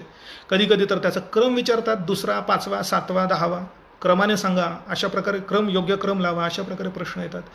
त्यामुळे तो शाश्वत विकासाचा चॅप्टर. त्यानंतर लोकसंख्याशास्त्र त्याच्यात मेन्शन केलेला टॉपिक आहे. तो तुम्हाला व्यवस्थित, तो फारच तुम्हाला आकडेवारी सहित तुम्हाला लक्षात ठेवावं लागणार आहे. पण सोपा टॉपिक आहे, मोठा टॉपिक आहे पण सोपा आहे. तर ते लोकसंख्याशास्त्र ते तुम्हाला व्यवस्थित हे करा की लोकसंख्येची जगाची स्थिती, आजची आपली स्थिती, त्यानंतर लोकसंख्येची वाढ कशी झाली, लोकसंख्येचा आकार कसा आहे, लोकसंख्येची घनता, लिंग गुणोत्तर, शहरी ग्रामीण प्रमाण. आणि हे सगळं करत असताना आपल्याला राज्यांचा क्रम लावावा लागतो. त्यामुळे सगळ्याच बाबतीत प्रत्येक ठिकाणी राज्यांचा क्रम वेगळा. लोकसंख्येच्या बाबतीत वेगळा, घनतेच्या बाबतीत वेगळा, लिंग गुणोत्तराच्या बाबतीत वेगळा, शहरी ग्रामीण याच्या बाबतीत वेगळा, वयोरचनेबद्दलचा वेगळा. हे सगळं करत असताना थोडंसं कन्फ्युजन होण्याची शक्यता आहे. पण याला पाठांतर करून एक निश्चित पद्धतीने न्यूमॉनिक्स पद्धतीने ते करता येतं. त्याला हे प्रश्न एकदम सोपे जाऊ शकतात. लोकसंख्येच्या धोरणावर प्रश्न येतात. जवळपास एखादं दुसरं वर्ष सोडलं तर दरवर्षी 2000 सालच्या लोकसंख्येच्या धोरणावर प्रश्न आलेले. त्यामुळे तो एक टॉपिक तुम्हाला करणं गरजेचं आहे. दारिद्र्य हा मेन्शन केलेला टॉपिक आहे. तो तर तुम्हाला प्री मेन्सच्या दृष्टिकोनातून खूप महत्त्वाचा आहे. मेन्शन न केलेला त्याच्या जोडीने येणारा बेरोजगारीचाही टॉपिक तुम्हाला खूप महत्त्वाचं आहे. पण दारिद्र्य नक्की मोजायचं कसं या बाबतीत जी काही प्रोसेस आहे ती प्रोसेसही जरा अवघड अशा प्रकारची प्रोसेस आहे. अर्थात 2011 नंतर दारिद्र्याचं मोजमाप झालेलं नाही. त्यामुळे 2011च्या त्या सुरेश तेंडुलकर यांनी दिलेले जे काही आकडे आहेत तेच आकडे आजही आपण ग्राह्य मानतोय. मग ते का 2011 नंतर दारिद्र्याचं मोजमाप का झालं नाही? दारिद्र्याचं मोजमाप करणारी प्लॅनिंग कमिशन नावाची संस्था गेली, त्याच्या जागी नीती आयोग आला. पण नीती आयोगाला ते काम देण्यात आलेलं नाही आहे. पुन्हा प्लॅनिंग कमिशन दारिद्र्याचं मोजमाप करण्यासाठी NSSOनं जमा करून दिलेल्या आकड्यांचा वापर करायची. पण NSSOकडनं, NSSO आणि CSO एकत्र झाली पण त्या दोघांकडनं मात्र हे आकडेवारी जमा करण्याचं जे काम होतं ते कामच काढून घेण्यात आलेलं आहे. त्यामुळे जो काही तो सर्वे व्हायचा, हाऊस होल्ड कन्झम्पशन एक्सपेंडिचर सर्वे, हे सर्वेच बंद झालेलं आहे. ते असं का? मग आज आपल्याला दारिद्र्याचं प्रमाण का माहिती नाही आहे? कसं ते सरकार जमा करण्याचा प्रयत्न करते? भरपूर याच्यामध्ये वेगळ्या प्रकारच्या गोष्टी येतात. तर ते सगळं तुम्हाला माहिती असलं पाहिजे. पूर्वीची पद्धत माहिती असली पाहिजे. मग ते NSSO आकडेवारी जमा करताना URP, MRP, MMRP ह्या पद्धती नक्की काय होत्या? इंटरेस्टिंग आहे हा सगळा पार्ट. तर तो तुम्हाला दारिद्र्याचं बद्दलचं सगळं माहिती असलं पाहिजे. सगळ्यात एक नंबरची समस्या आहे आपल्याला म्हणूया. ही एक नंबरची समस्या ज्या कारणामुळे निर्माण झाली आहे ती बेरोजगारी नावाचं. मग बेरोजगारीचे प्रकार कोणते, त्याचं मोजमाप आपण कसं करतो, किती आहे सध्या बेरोजगारीचं प्रमाण कसं आहे, ते UPSS पद्धतीने मोजलेलं कसं आहे, CDS पद्धतीने मोजल्यावर काय परिणाम होतो, किंवा CWS पद्धतीने मोजल्यानंतर काय परिणाम होतो. तर हे सगळं तुम्हाला त्यामध्ये वाचायचं आहे. आणि त्याच्यानंतर मग सिलेबसमध्ये मेन्शन न केलेले पुढचे मग सगळे प्रश्न टॉपिक्स येतात की ज्याच्यात तुम्हाला देशाच्या बँक व्यवस्थेबद्दलची सगळी माहिती. याच्यात पहिल्यांदा व्यापारी बँक व्यवसाय, नंतर RBI, नंतर सहकारी बँका, त्यानंतर देशाचा भांडवल बाजार. अर्थात भांडवल बाजाराचे अलीकडे प्रश्न कमी झालेले आहेत, पण व्यापारी बँक व्यवसाय आणि RBI तर हे तर तुम्हाला चांगलं व्यवस्थित माहिती असलं पाहिजे. जोपर्यंत तुम्हाला बँक व्यवसायाची 1772 पासून आजपर्यंतची उत्क्रांती लक्षात येत नाही, तोपर्यंत आजचा बँक व्यवसाय आणि त्यात होत असलेले बदल, माझा आपण बघतो की बँकांचं विलिनीकरण सरकारने घडवून आणलं, 6 बँकांचं. काही दिवसांपूर्वी बातमी आली होती की बँका काही बंदच करायच्या सरकारला किंवा काही खाजगी करून टाकायच्या आहेत. मग हे सगळं आजच्या येणाऱ्या या सगळ्या डेव्हलपमेंट्स कळायच्या असतील तर त्या पहिल्या बँकेपासून तर आजपर्यंतच्या बँक व्यवसायात नक्की कसा बदल झाला याची हिस्ट्री माहिती असणं. कारण हिस्ट्री एकदा माहिती झाली की करंट जास्त बेटर लक्षात येऊ शकतं. सेम गोष्ट RBIची सुद्धा. 1935 साली स्थापन झालेली RBI ही त्याच्यानंतर RBIच्या या सगळ्या ॲक्टिव्हिटीजमध्ये नक्की कसे बदल झालेत हे पण आपल्याला चांगलं माहिती असलं पाहिजे. कारण आज RBIच्या कामात 1935 पासून तर साधारणतः 2016पर्यंत RBIचं जे काम होतं त्यात बराचसा बदल झालेला आहे. पूर्वी आपण ग्रोथ विथ स्टॅबिलिटी किंवा स्थैर्यासह आर्थिक वाढ हे RBIचं काम सांगायचं, पण आज मात्र त्याच्यात स्थैर्याला जास्त प्रायमसी देण्यात आलेली आहे. आर्थिक वाढीला मात्र सेकंडरी इम्पॉर्टन्स RBIने द्यायला पाहिजे असं त्या उर्जित पटेल कमिटीच्या शिफारसीनुसार झालेलं आहे. त्याच्यामुळे आपल्याला RBIची सद्यस्थिती, RBI मार्फत पतन नियंत्रणाचे वापरले जाणारे सगळी धोरणं, RBIच्या धोरणाला काय म्हणतात ते नावसुद्धा बदललेलं आहे. पूर्वी ज्याला आपण मौद्रिक धोरण म्हणायचो, मौद्रिक आणि पतधोरण म्हणायचो, आज ते त्याला मॉनिटरी पॉलिसी स्टेटमेंटच्या स्वरूपात मांडलेलं धोरण असं म्हणतात. मॉनिटरी पॉलिसी शब्द जरा मागे पडला असं दिसतंय. मग हे जे काही सगळे बदल होत आहेत ते कळण्याकरता किंवा रेपो काय आहे, रिव्हर्स रेपो काय आहे, CRR काय, SLR काय, नक्की त्यांची मेकॅनिझम कशी चालते, हे जेव्हा आपल्याला बेसिक्स कळतं त्यावेळी त्याच्यावरचे येणारे ऑब्जेक्टिव्ह प्रश्न आपल्याला इझिली सॉल्व्ह करता येतात.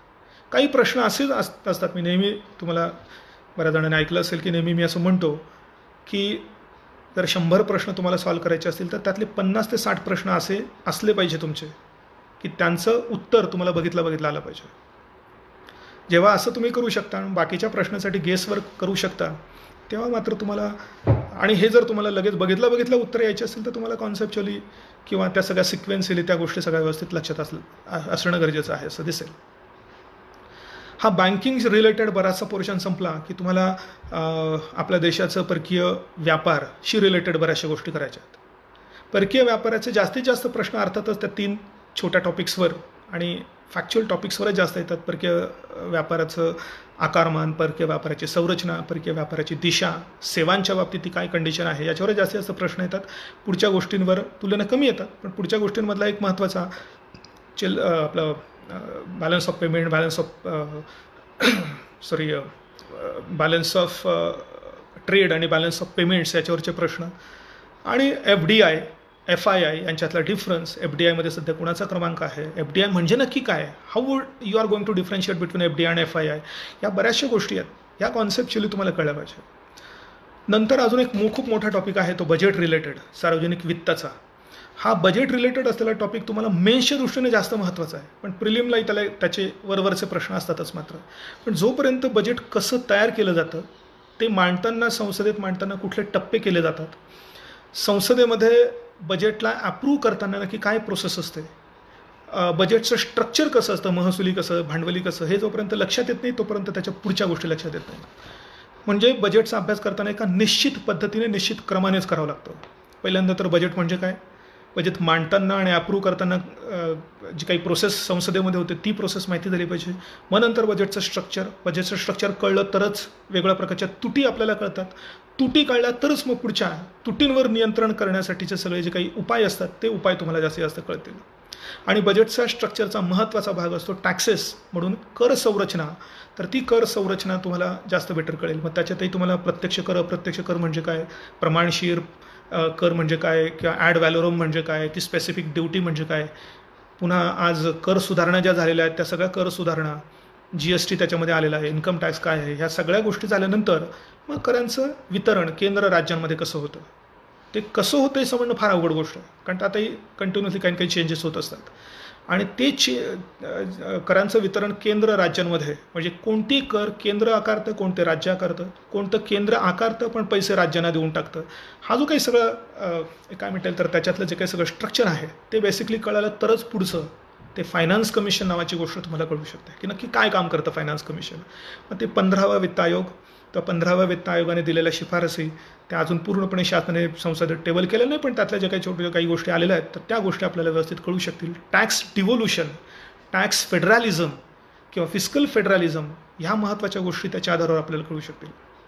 त्यानंतर पुढे आपण तुम्हाला किमतींचा अभ्यास करायचा आहे की WPI म्हणजे काय, CPI म्हणजे काय, किंमत वाढ म्हणजे काय, किंमत घट म्हणजे काय, ते नियंत्रित करण्यासाठी शासनाचे उपाय. हे मुख्य परीक्षेला तर त्याच्यावरचे खूपच कॉम्प्लिकेटेड किंवा जरा थोडेसे ॲडव्हान्स्ड अशा प्रकारचे क्वेश्चन्स येतात. तर ह्या पद्धतीने तुम्ही अभ्यास जर करत गेला तर प्रिलिम्सच्या बऱ्याचशा गोष्टी त्यातनं पूर्ण होतात. बाकी मग कृषी, इंडस्ट्री, सर्व्हिस सेक्टर, इन्फ्रास्ट्रक्चर यावरही कुठेतरी प्रिलिमला एखाद दुसरा प्रश्न असतो. पण त्या एका प्रश्नासाठी एवढं सगळं वाचण्यासाठी तुम्ही सुरुवातीला तरी वेळ द्यायला नको असं मला वाटतं. किंवा दुसऱ्या पद्धतीने म्हणायचं झालं तर ज्याचा मेन्सच्या सगळ्या अभ्यासावर एकदम कमांड आहे, त्याला पूर्वपरीक्षा एकदमच फार थोडीशी, म्हणजे 10वीच्या मुलाला 5वीचा परीक्षा द्यायला लावलं तर त्याला जसं वाटेल तसं वाटण्याची शक्यता आहे. अर्थात तो दरवर्षाचा अभ्यास करायला लागतोच प्रिलिमचा, पण तरीसुद्धा ते सोपं वाटण्याची शक्यता आहे असं म्हणता येईल. थोडंसं राज्यघटनेच्या दृष्टिकोनातून विचार करायचा म्हटला तर राज्यघटना हा एक अत्यंत, किंवा त्याच्या आधी मी आधी म्हटल्याप्रमाणे राज्यघटना हा एकमेव असा विषय आहे की त्याच्यावर जर समजा पूर्वपरीक्षेला 15 प्रश्न येणार असेल तर तुम्हाला 14 सहज सॉल्व्ह करता येऊ शकतील, व्यवस्थितपणे अभ्यास आणि रिव्हिजन जर तुम्ही केलेली असेल तर. म्हणजे तेवढा पॉईंटपर्यंत, सॅच्युरेशन पॉईंटपर्यंत तुम्ही जाऊ शकता. कारण त्यात बराचसा सिलेबस हा, म्हणजे नवीन घडणाऱ्या घटना दुरुस्त्यांशी रिलेटेड बऱ्याचशा गोष्टी सोडल्या तर बराचसा सिलेबस हा एक स्टॅटिक पोर्शन आहे. तो एकदा किंवा 2-3दा अभ्यास केल्यानंतर आपल्या देशाची घटनेचं स्ट्रक्चर आणि संरचना आपल्याला चांगली व्यवस्थित लक्षात येऊ शकते असं दिसेल तुम्हाला. तर त्यातही जास्तीत जास्त प्रश्न जनरली त्याच्या सुरुवातीचाच अभ्यास जो आहे घटना निर्मिती, त्याच्याबद्दल तर खूपच प्रश्न आलेले आहेत पूर्व मुख्यला. त्यामुळे घटना कशी तयार झाली ते खूप तुम्हाला एकदम फार छान पद्धतीने तुम्हाला ते लक्षात ठेवायचं आहे. कारण आपण जेव्हा संविधान सभा स्थापन केली तेव्हा ब्रिटिशांचा कालावधी होता, आणि त्यावेळी स्वातंत्र्य मिळण्याची कुठल्याही प्रकारची अजून शक्यता निर्माण झालेली नव्हती. त्यामुळे ब्रिटिशांच्या त्या कॅबिनेट मिशन प्लॅनच्या आधारावर निर्माण झालेली घटना, मग तिचं स्ट्रक्चर कसं, संविधान सभा, मग तिचं स्ट्रक्चर कसं होतं, स्वातंत्र्य मिळाल्यानंतर त्याच्यामध्ये कसा बदल झाला, हे जर तुम्ही एकदम सिरियली 9 डिसेंबर 1946 पासून तर मार्च किंवा फेब्रुवारी 1952पर्यंत क्रमाने जर व्यवस्थित टप्पे लिहून काढले तर तुम्हाला ही सगळी प्रोसेस व्यवस्थित लक्षात येईल. त्यामुळे घटना निर्मिती कशी झाली हे खूप जास्तीत जास्त, म्हणजे काय म्हटलं, तो खूप फार मोठा इंटरेस्टिंग अभ्याससुद्धा आहे. त्याच्यानंतर तुम्ही प्रास्ताविकेचा अभ्यास करता. प्रास्ताविकेमध्ये आता अलीकडे कुठल्या प्रकारचा बदल झाला नाही, पण महाराष्ट्र शासनाने केलेला एक महत्त्वाचा निर्णय मात्र तुम्ही वाचला असेल तेव्हा, की शाळेमध्ये म्हणजे 8वीपर्यंतच्या शाळेमध्ये सगळ्यांना प्रास्ताविका म्हणणं कंपल्सरी केलं आहे. म्हणजे राष्ट्रगीताबरोबरच प्रास्ताविका मुलांना म्हणायला लावणार आहे. पुढच्या अकॅडमिक इयरपासून ते कदाचित सुरू होईल. तर हा एक बदल त्याच्यानुसार झालेला आहे. आणि त्याच्यानंतर तुमचा अभ्यास हा मुख्यतः घटनेच्या पार्ट्सनुसार पुढे जातो. मग पार्ट 1, 2, 3, 4 आणि 4A हे 5 पहिले भाग जे आहेत घटनेचे ते सलग तुम्हाला त्यांच्या आर्टिकलसहित तुम्हाला अभ्यास करायचे, आणि तशा पद्धतीने अभ्यास केला तर तो क्रमही तुम्हाला लक्षात येऊ शकतो. मग सुरुवातीला ते राज्यांमध्ये अलीकडचा बदल झाला आहे, तर खूप मोठा बदल झाला आहे. हे 370 कलम गेल्यामुळे आणि जम्मू काश्मीरचा विशेष राज्याचा दर्जा गेल्यामुळे आणि त्याचं रूपांतर 2 केंद्रशासित प्रदेशात करण्यात आल्यामुळे या राज्यांच्या संख्येत, केंद्रशासित प्रदेशांच्या संख्येत बदल झाला आहे. पुन्हा 2 केंद्रशासित प्रदेश एकत्र केले, दीव दमण दादरा नगर हवेली, त्याच्यामुळे ते एक संख्या अजून कमी झालेली आहे. तर अलीकडचा हा बदल तुम्हाला तो केला पाहिजे. एखादा प्रश्न निश्चितच अपेक्षित आहे या कलम 370 रिलेटेड. त्यामुळे 5 ऑगस्ट 2019 रोजी नक्की काय झालं, कोणते 4 प्रकारचे विधेयकं किंवा रेझोल्युशन्स मिळून विधेयकं आणि रेझोल्युशन्स संसदेत मांडण्यात आले पहिल्यांदा लोकसभेत, तर त्या गोष्टी तेवढाच इंटरेस्टिंग आहे. जम्मू काश्मीरच्या निर्मितीबद्दल, घटना निर्मितीचा अभ्यास करताना तुम्ही तो प्रकार अभ्यासतासुद्धा, आणि तेव्हापासून तर आतापर्यंतचा हा बराचसा बदल, तो एक इंटरेस्टिंग पार्ट आहे त्याच्याबद्दलचा. त्यानंतर भाग 2मध्ये नागरिकत्वाच्या बाबतीत अलीकडचा बदल म्हणायचा झाला तर तो नागरिकत्व कायदा 1955मधली 9वी सुधारणा 2019 साली झालेली.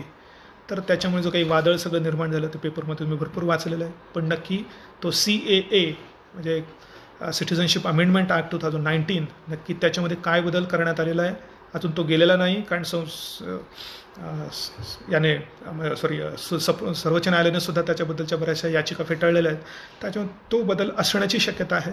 त्यामुळे तो तुम्हाला व्यवस्थितपणे तुम्हाला त्याबद्दलही करायचं आहे. नागरिकत्व तसा बघायला बघितलं तुम्ही तर अवघड आहे. पूर्वपरीक्षेला नाही पण मुख्य परीक्षेला त्याच्यावरचे प्रश्न, काही प्रश्न तर असे आहेत की आणि किंवा या दोन शब्दांमध्ये बदल करून सुद्धा ते स्टेटमेंट त्याने चुकीचं, म्हणजे ज्या ठिकाणी आणि पाहिजे त्याच्या जागी फक्त किंवा हा शब्द टाकला आणि त्याच्यामुळे विधान चुकीचं ठरलं, अशा प्रकारचे प्रश्न आलेले. त्यामुळे तो एक महत्त्वाचा तो पॉईंट तुम्हाला बघायचा आहे. नंतर येतो भाग 3, मूलभूत हक्क. याच्या बाबतीत नेहमी रेग्युलरली काही गोष्टी घडत असतात. अलीकडे 103वी घटना दुरुस्ती झाली. त्या 3च्या घटना दुरुस्तीच्या 15.6 आणि 16.6 हे उपकलमं त्याच्यामध्ये टाकण्यात आली आणि आर्थिकदृष्ट्या दुर्बल घटक यांना आरक्षणाबद्दलची एक तरतूद त्याच्यामध्ये करण्यात आली. आतापर्यंतच्या 15.5 आणि 16.5 मध्ये तरतूद होती ती सामाजिक शैक्षणिकदृष्ट्या मागासवर्ग, पण त्याचबरोबर आर्थिकदृष्ट्या मागासवर्गांना पण आरक्षण देण्यात यावं यासाठी ही घटना दुरुस्ती करण्यात आली. तुम्ही जर काल पेपरमध्ये वाचलं असेल तर कालच सुप्रीम कोर्टाने एक आदेश दिला किंवा एक निर्णय दिला की right to reservation is not a fundamental right. या अशा प्रकारच्या गोष्टी UPSCला बऱ्याच वेळा आलेल्या आहेत की आरक्षणाचा अधिकार हा मूलभूत हक्क नाही. मग आपण तर वाचत असताना आरक्षण दिलं जाऊ शकतं असं त्याच्यामध्ये वाचतो कलम 15 आणि 16 मध्ये, आणि मग तो मूलभूत हक्क कसा काय नाही. मग हे कळण्याकरता आपल्याला त्या कलमांचं वर्डिंग आपल्याला वाचायला लागतं.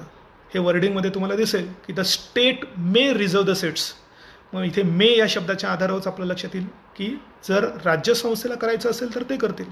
त्यामुळे राज्यसंस्थेला घटनेनंच भाग पाडलेलं नाही की तुम्ही असं केलंच पाहिजे. द स्टेट शॅल रिझर्व असा शब्द असता तर आरक्षण हा 100% मूलभूत हक्क झाला असता आणि त्यात कोणत्याही प्रकारचा बदल करणं हे राज्यसंस्थेला शक्य झालेलं नसतं. पण तसं नसल्यामुळे मात्र आज अलीकडे हा निर्णय दिला. 2-3 वर्षापूर्वी UPSCला प्रश्न विचारला होता त्याने, राईट टू वोट हा मूलभूत हक्क आहे का याच्याशी संबंधित प्रश्न. त्याचं उत्तर हो होतं, जरी घटनेच्या त्या भाग 3 मध्ये कुठेही राईट टू वोटिंगबद्दल लिहिलेलं नसलं तरीसुद्धा. पण सर्वोच्च न्यायालयाने दिलेल्या एका निर्णयामध्ये त्यांनी तसं मान्य केलं म्हणून तो एक मूलभूत हक्क ठरतो. राईट टू प्रायव्हसीबद्दल सेम अशाच प्रकारच्या गोष्टी आहेत. त्यामुळे एकदा तुम्हाला भाग 3 मधले सगळे मूलभूत हक्क कलम त्या 12 पासून तर कलम 35 पर्यंत सेम त्याच क्रमाने स्ट्रक्चरली त्याच्या वाक्यांसहित जेव्हा तुम्हाला लक्षात येतील, म्हणजे जेव्हा तुम्हाला ते व्यवस्थित आत्मसात होईल, त्यावेळी मग नंतर होणारे हे सगळे बदल तुम्हाला लक्षात येतील. त्यामुळे काही याच्या बाबतीत काही बदल होत असतात, तर ते तुम्हाला तुमच्या पूर्व मुख्यपदच्या दृष्टिकोनातून खूप महत्त्वाचा असलेला टॉपिक आहे. भाग 4 मध्ये सुद्धा येतो तो डायरेक्टिव्ह प्रिन्सिपल्स, म्हणजे मार्गदर्शक तत्वे. अलीकडे त्यात कोणताही बदल करण्यात आले नाही, कोणतीही घटना दुरुस्ती झालेली नाही आणि त्याच्यामुळे तुम्हाला कलम 36 पासून 36-37 जर सोडले तर कलम 38 पासून तर कलम 51 पर्यंत जे काही सगळे मार्गदर्शक तत्वे आहेत ते त्याच क्रमाने, पहिल्यांदा क्रमाने आणि मग नंतर त्यांचं जे काही आपण वर्गीकरण करतो की काही गांधीयन प्रिन्सिपल्स आहेत, काही इंटलेक्च्युअल प्रिन्सिपल्स आहेत, काही सोशलिस्टिक प्रिन्सिपल्स आहेत. मग त्या वर्गीकरणाच्या दृष्टिकोनातून तुम्हाला तो अभ्यास करावा लागेल. तर तो पण एक, कारण संपूर्ण देश, राज्यसंस्था आपली काय काम करते ते त्या मार्गदर्शक तत्वांच्या अंमलबजावणीच्या आधारावर आपल्याला ते लक्षात येऊ शकतं. मग ते पण तुम्हाला ते करणं जास्त गरजेचं आहे. आणि नंतर मग 4A मध्ये तुम्हाला जे काही मूलभूत कर्तव्य दिलेली आहेत ती कर्तव्य तुम्हाला सेम त्याच क्रमाने तुम्हाला पाठ करायची आहेत.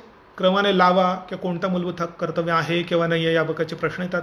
थोडासा 1-2-3 तासात पूर्ण होऊ शकेल इतका छोटासा तो अभ्यास आहे.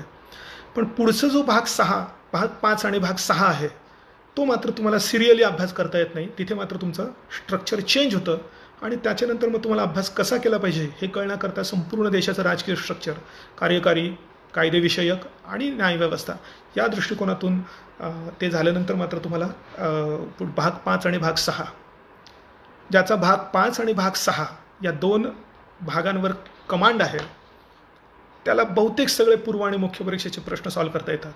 कारण या भाग 5-6 हे खूप मोठे भाग आहेत. याच्यात केंद्र स्तरावरचं आणि राज्य स्तरावरचं जवळजवळ सगळीच स्ट्रक्चर येतं.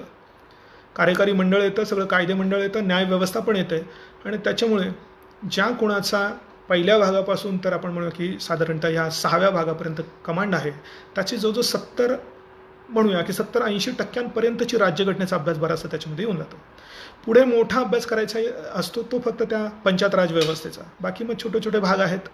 छोट्या भागामध्ये महत्त्वाचे काही भाग म्हटले तर घटना दुरुस्तीची पद्धत आहे, तर ती पद्धत व्यवस्थितपणे माहिती असणे. तर मग पुढचा तुलनेनं कमी आणि छोटा असलेला अभ्यास आहे. त्यामुळे राज्यघटनेचा अभ्यास करताना पार्लमेंट आणि त्या न्यायव्यवस्थेपर्यंतच्या अभ्यासावर तुम्हाला कंप्लीट कमांड पाहिजे. मुख्य परीक्षेचे सुद्धा बरेचसे विषय प्रश्न तुम्हाला त्याच्यातूनच हे करता येतील असं दिसेल.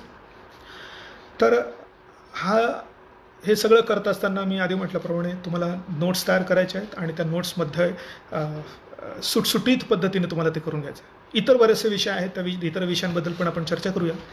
इतिहास फॉर एक्झाम्पल, इतिहास ज्या पद्धतीने तुम्ही अभ्यासता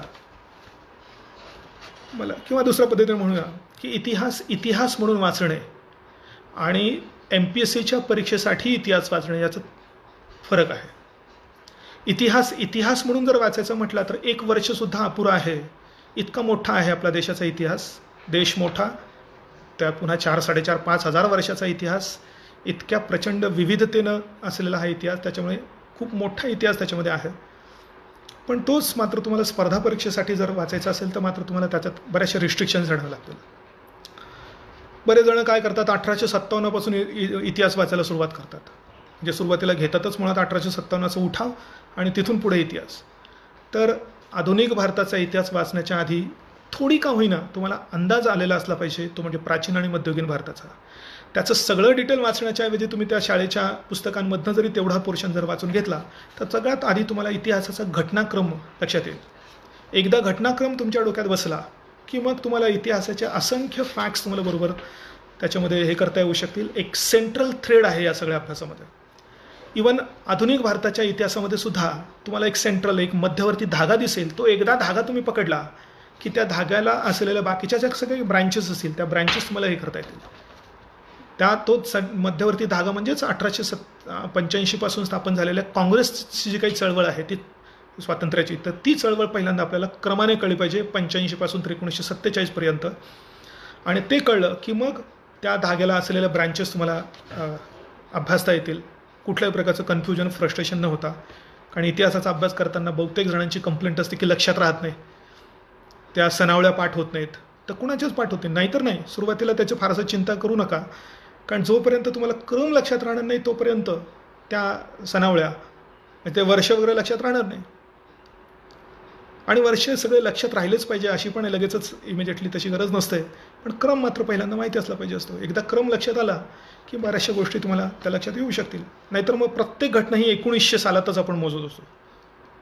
म्हणजे समजा तुम्हाला इव्हन पानिपतची पहिली लढाई म्हटली तर 1526 नाही तर 1926 डोक्यात येईल अशा प्रकारे. त्यामुळे ह्या सगळ्या गोष्टी हळूहळू लक्षात येणाऱ्या गोष्टी असतात. तर तो सेंट्रल थ्रेड पहिल्यांदा तुम्ही मध्यवर्ती धागा पकडा. मग नंतर तुम्हाला आदिवासींच्या चळवळी, सामान्य लोकांच्या चळवळी, शेतकऱ्यांच्या चळवळी, डाव्या चळवळी, क्रांतिकारकांची चळवळ, महिलांशी संबंधित असलेल्या चळवळी, या सगळ्या गोष्टी तुम्हाला नंतर त्याच्या ब्रँचेस म्हणून तुम्हाला ध्यानात घेता येऊ शकतील, लक्षात ठेवता येऊ शकतील. ते पण करताना पुन्हा अजून खरा आधुनिक भारताचा इतिहास करताना ब्रिटिशांनी निर्माण केलेल्या, प्रस्थापित केलेल्या प्रशासकीय संरचनेचा अभ्यास चांगला होणं गरजेचं असतं. कारण आपण पहिल्यांदा जो काही स्वातंत्र्य लढा केला तो स्वातंत्र्यासाठी नसून ह्या ब्रिटिशांच्या प्रशासकीय रचनेत काय बदल आपल्याला हवा होता त्या बदलासाठी होता. त्यामुळे त्या सगळ्या गोष्टी कळण्याकरता पहिल्यांदा आपल्याला हे सगळं British administrative structure, right since 1773 regulating act त्यांनी जो काही तो प्रस्थापित केला तो पहिल्यांदा आपल्याला कळला पाहिजे असतो.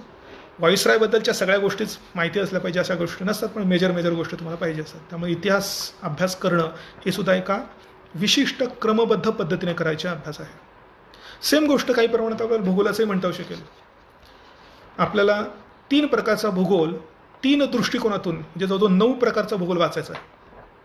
प्राकृतिक भूगोल, आर्थिक भूगोल म्हणजे सामाजिक आर्थिक भूगोल आणि भारताचं आणि काय म्हणतो की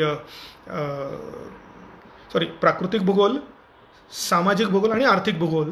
पुन्हा ह्या 3 प्रकारचा भूगोल भारताचा, जगाचा आणि महाराष्ट्राचा म्हणजे तांत्रिक 9 प्रकारचा भूगोल आहे. पण हा सगळा करताना मात्र क्रम खूप महत्त्वाचा आहे. सगळ्यात आधी जोपर्यंत तुम्हाला प्राकृतिक भूगोल कळत नाही, पुन्हा तो करताना प्राकृतिक भूगोल विषय म्हणून तो जगाचा आहे का भारताचा आहे याचा विचार न करता तोपर्यंत तुम्हाला बाकीच्या पुढच्या गोष्टी व्यवस्थित ध्यानात येणार नाही. आणि त्या प्राकृतिक भूगोलाचा विषय म्हणून अभ्यास करताना पहिल्यांदा तर भूरूपशास्त्र तुम्ही वाचलं पाहिजे. भूपृष्ठाचं स्वरूप कसं आहे, कसं निर्माण झालं, त्याच्या मागे कुठल्या प्रकारच्या प्रेरक शक्ती असतात, या सगळ्या गोष्टी जेव्हा तुम्हाला लक्षात येतील मग तुम्हाला त्याचं पृथ्वीचं अंतरंग येतं, खडकांचे प्रकार येतात, भूरूपावर परिणाम करणारे सगळे घटक येतात, बाहेरून काम करणारे, आतून काम करणारे, हे झाल्यानंतर मग आजची ही जी काही खंडांची स्थिती आपल्याला दिसते संपूर्ण पृथ्वीच्या गोलावर, ती नक्की कशी निर्माण झाली याच्याशी संबंधित जो काही मूळ उखंड वहनाचा सिद्धांत आहे तो सिद्धांत, पण त्याच्या अनेक मर्यादा असल्यामुळे पुढे आज जी प्लेट टेक्टॉनिक्स थिअरी म्हणतो आपण म्हणतो, भूमंच विवर्तनिकीचा सिद्धांत, हा भूमंच विवर्तनिकीचा सिद्धांत एकदा तुम्हाला कळला की तुम्हाला भरपूर भूपृष्ठीय घटना कळतील. मग तुम्हाला डोंगर का तयार झाले कळतील, भूकंप का होतात, ज्वालामुखी का होतात, शांत प्रकारचा का, स्फोटक प्रकारचा का, मध्येच गर्ता का तयार झाल्यात, ह्या असंख्य वेगळ्या प्रकारच्या भूरूपीय घटना कळण्यासाठी तो सिद्धांत तुम्हाला माहिती असला पाहिजे असतो. आणि मग पुढे मग ह्या वेगळ्या प्रकारचे कारक, नदीचं कार्य, वाऱ्याचं कार्य, भीम नदीचं कार्य, मुख्य परीक्षेला असला सुद्धा सिलेबस आहे हा. हे झाल्यानंतरच मग तुम्ही हवामानशास्त्राचा अभ्यास केला पाहिजे. हवामानशास्त्र हे अत्यंत इंटरेस्टिंग अशा प्रकारचा विषय आहे तो, पण तो सुद्धा कुठल्या क्रमाने केला पाहिजे याला पण एक निश्चित क्रम आहे. आणि तो सगळा क्रम कळण्याच्या आधी 2-3 महत्त्वाच्या गोष्टी कळल्या पाहिजे. हे अक्षरवृत्त रेखावृत्ताची रचना ती कळल्याशिवाय आणि पृथ्वीचं परिभ्रमण आणि काय म्हणतो आपण रोटेशन आणि रेव्होल्यूशन कळल्याशिवाय आपल्याला भासमान भ्रमण कळत नाही सूर्याचं, आणि ते कळलं नाही तर पुढच्या कित्येक गोष्टी कळत नाही. सूर्य दररोज डोक्यावर येतो, आपल्या माथ्यावर येतो, पण माथ्यावर येणाऱ्या सूर्याची किरणं दररोज लंबरूप पडत नाहीत. आणि दररोज लंबरूप पडणाऱ्या या किरणांची जी काही मुवमेंट आहे कर्कवृत्तापासून तर मकरवृत्ता दरम्यान, तर ही मुवमेंट कळल्याशिवाय तुम्हाला सूर्याचं भासमान भ्रमण कळणार नाही आणि त्याच्या आधारावर म्हणजे काही वारे निर्माण होतात किंवा या सगळ्या गोष्टी कळणार नाही. त्यामुळे त्यालासुद्धा एक निश्चित क्रम आहे. सगळ्यात आधी वातावरणाची रचना आणि संरचना कंपोजिशन ते अभ्यास करा. ते झाल्यानंतर तुम्हाला भूपृष्ठावर तापमानाचं वितरण कसं आहे असमान ते कळलं पाहिजे. तापमानामुळे वारे निर्माण होतात, मग वाऱ्याचं वितरण कळलं तर मग पुढे मोठ्या मोठ्या वायुराशी एकत्र आल्यामुळे मग पुढे वायुराशींचा अभ्यास, वायुराशी एकत्र आल्यामुळे आघाड्या तयार होतात आणि आघाडी एकदा फिरली की त्याच्यामुळे हे आवर्त तयार होतात. त्या आवर्तांचे पुन्हा 2 प्रकार, तिकडे येतात ते समशीतोष्ण कटिबंधीय आणि आपल्याकडे येतात ते निसर्गासारखे परवा आलेल्या ते उष्ण कटिबंधीय आवर्त. पुन्हा आपण त्याला आवर्त म्हणतो, पण त्याचे अनेक प्रकार आहेत पुन्हा अजून त्यांच्या इंटेन्सिटीनुसार. अदरवाईज अरबी समुद्रामध्ये एवढे कधीच वादळं येत नाहीत, मग ते अरबी समुद्रात काय येत नाही, निर्माण झालेले जातात कुठे, मग त्यांची दिशा कशी असते काय, ह्या गोष्टी तुम्ही ह्या क्रमाने अभ्यास केल्यानंतर इतक्या व्यवस्थितपणे तुमच्या डोक्यात बसतील की तुम्हाला आपल्याला की त्याच्याबद्दलचे सगळे प्रश्न व्यवस्थितपणे सॉल्व्ह करता येतील किंवा नवीन कोणताही टॉपिक ॲड करता येईल. आणि हे झाल्यानंतर मग त्या हवामानशास्त्रातल्या आयसोलेटेड टॉपिक्स येतात, लाईक जेट स्ट्रीम्स, वाऱ्यांमध्येच तुम्ही मान्सूनचाही अभ्यास केलेला असू शकतो. तर ह्या सगळ्या गोष्टी आहेत. त्यानंतर भूरूपशास्त्रातला सागरशास्त्र हा प्रकार हा अजून एक महत्त्वाचा टॉपिक आहे, पण आपल्या सिलेबसमध्ये फारसा कुठे तो मेन्शन न केल्यामुळे तुम्हाला तो एक जुजबी त्याची वरवरची माहिती असते तरीसुद्धा तुमच्या परीक्षेला चालणार आहे. हे झाल्यानंतरच मग नंतर भारताचा इतिहास, भारताचा भूगोल वाचा आणि मग नंतर जगाचा आणि भारताचा सामाजिक आर्थिक भूगोल की ज्याच्यात लोकसंख्याही तुम्हाला वाचायची आहे, खनिजांचं वितरण वाचायचं आहे, बाकी जो काही सामाजिक आर्थिक दृष्टिकोनातून आहे तो भाग तुम्हाला त्यानुसार वाचायचा आहे. पर्यावरणाचा अभ्यास आहे, तुलनेनं कमी आहे, मुख्य परीक्षेला मात्र जास्त आहे, त्याच्यामधला अभ्यास जास्त आहे. त्याच्यातच आपण अजून आपत्ती व्यवस्थापन जर त्याच्यामध्ये टाकलं तर मग मात्र हा बराच मोठा होऊ शकतो. त्याचाही निश्चित क्रम तुम्हाला आधी मुळातच पर्यावरण, पारिस्थितिकी याची जी काही सगळी थिअरी आहे ती थिअरी वाचली पाहिजे. आणि त्याच्यानंतर मग हे जे काही सिलेबसमध्ये दिलेले 3 मुद्दे आहेत त्याच्या पलीकडे ते म्हणजे तुम्हाला प्रदूषणाचा उल्लेख केलेला नाही आहे सिलेबसमध्ये, पण प्रदूषण, त्याचे प्रकार सगळे, त्याच्यावर नियंत्रण काय, शासन करण्यासाठी काय काय करता येत ते, तो एक जनरल अशा प्रकारचा टॉपिक आहे. त्यानंतर जैवविविधता आपल्या देशाची एवढी मोठी की महिनाभर अभ्यास केला तरीसुद्धा पूर्ण होणार नाही, एवढा मोठा अभ्यास आहे. पण त्या जैवविविधतेचे सगळे जे काही सगळे पॉईंट्स आहेत ते पॉईंट झाले पाहिजे. आणि त्यानंतर हवामान बदल, हा हवामान बदल, त्याची हवामान बदलाची संपूर्ण जगाला जाणीव कधी झाली तिथपासून इतिहास माहिती असणं गरजेचं आहे.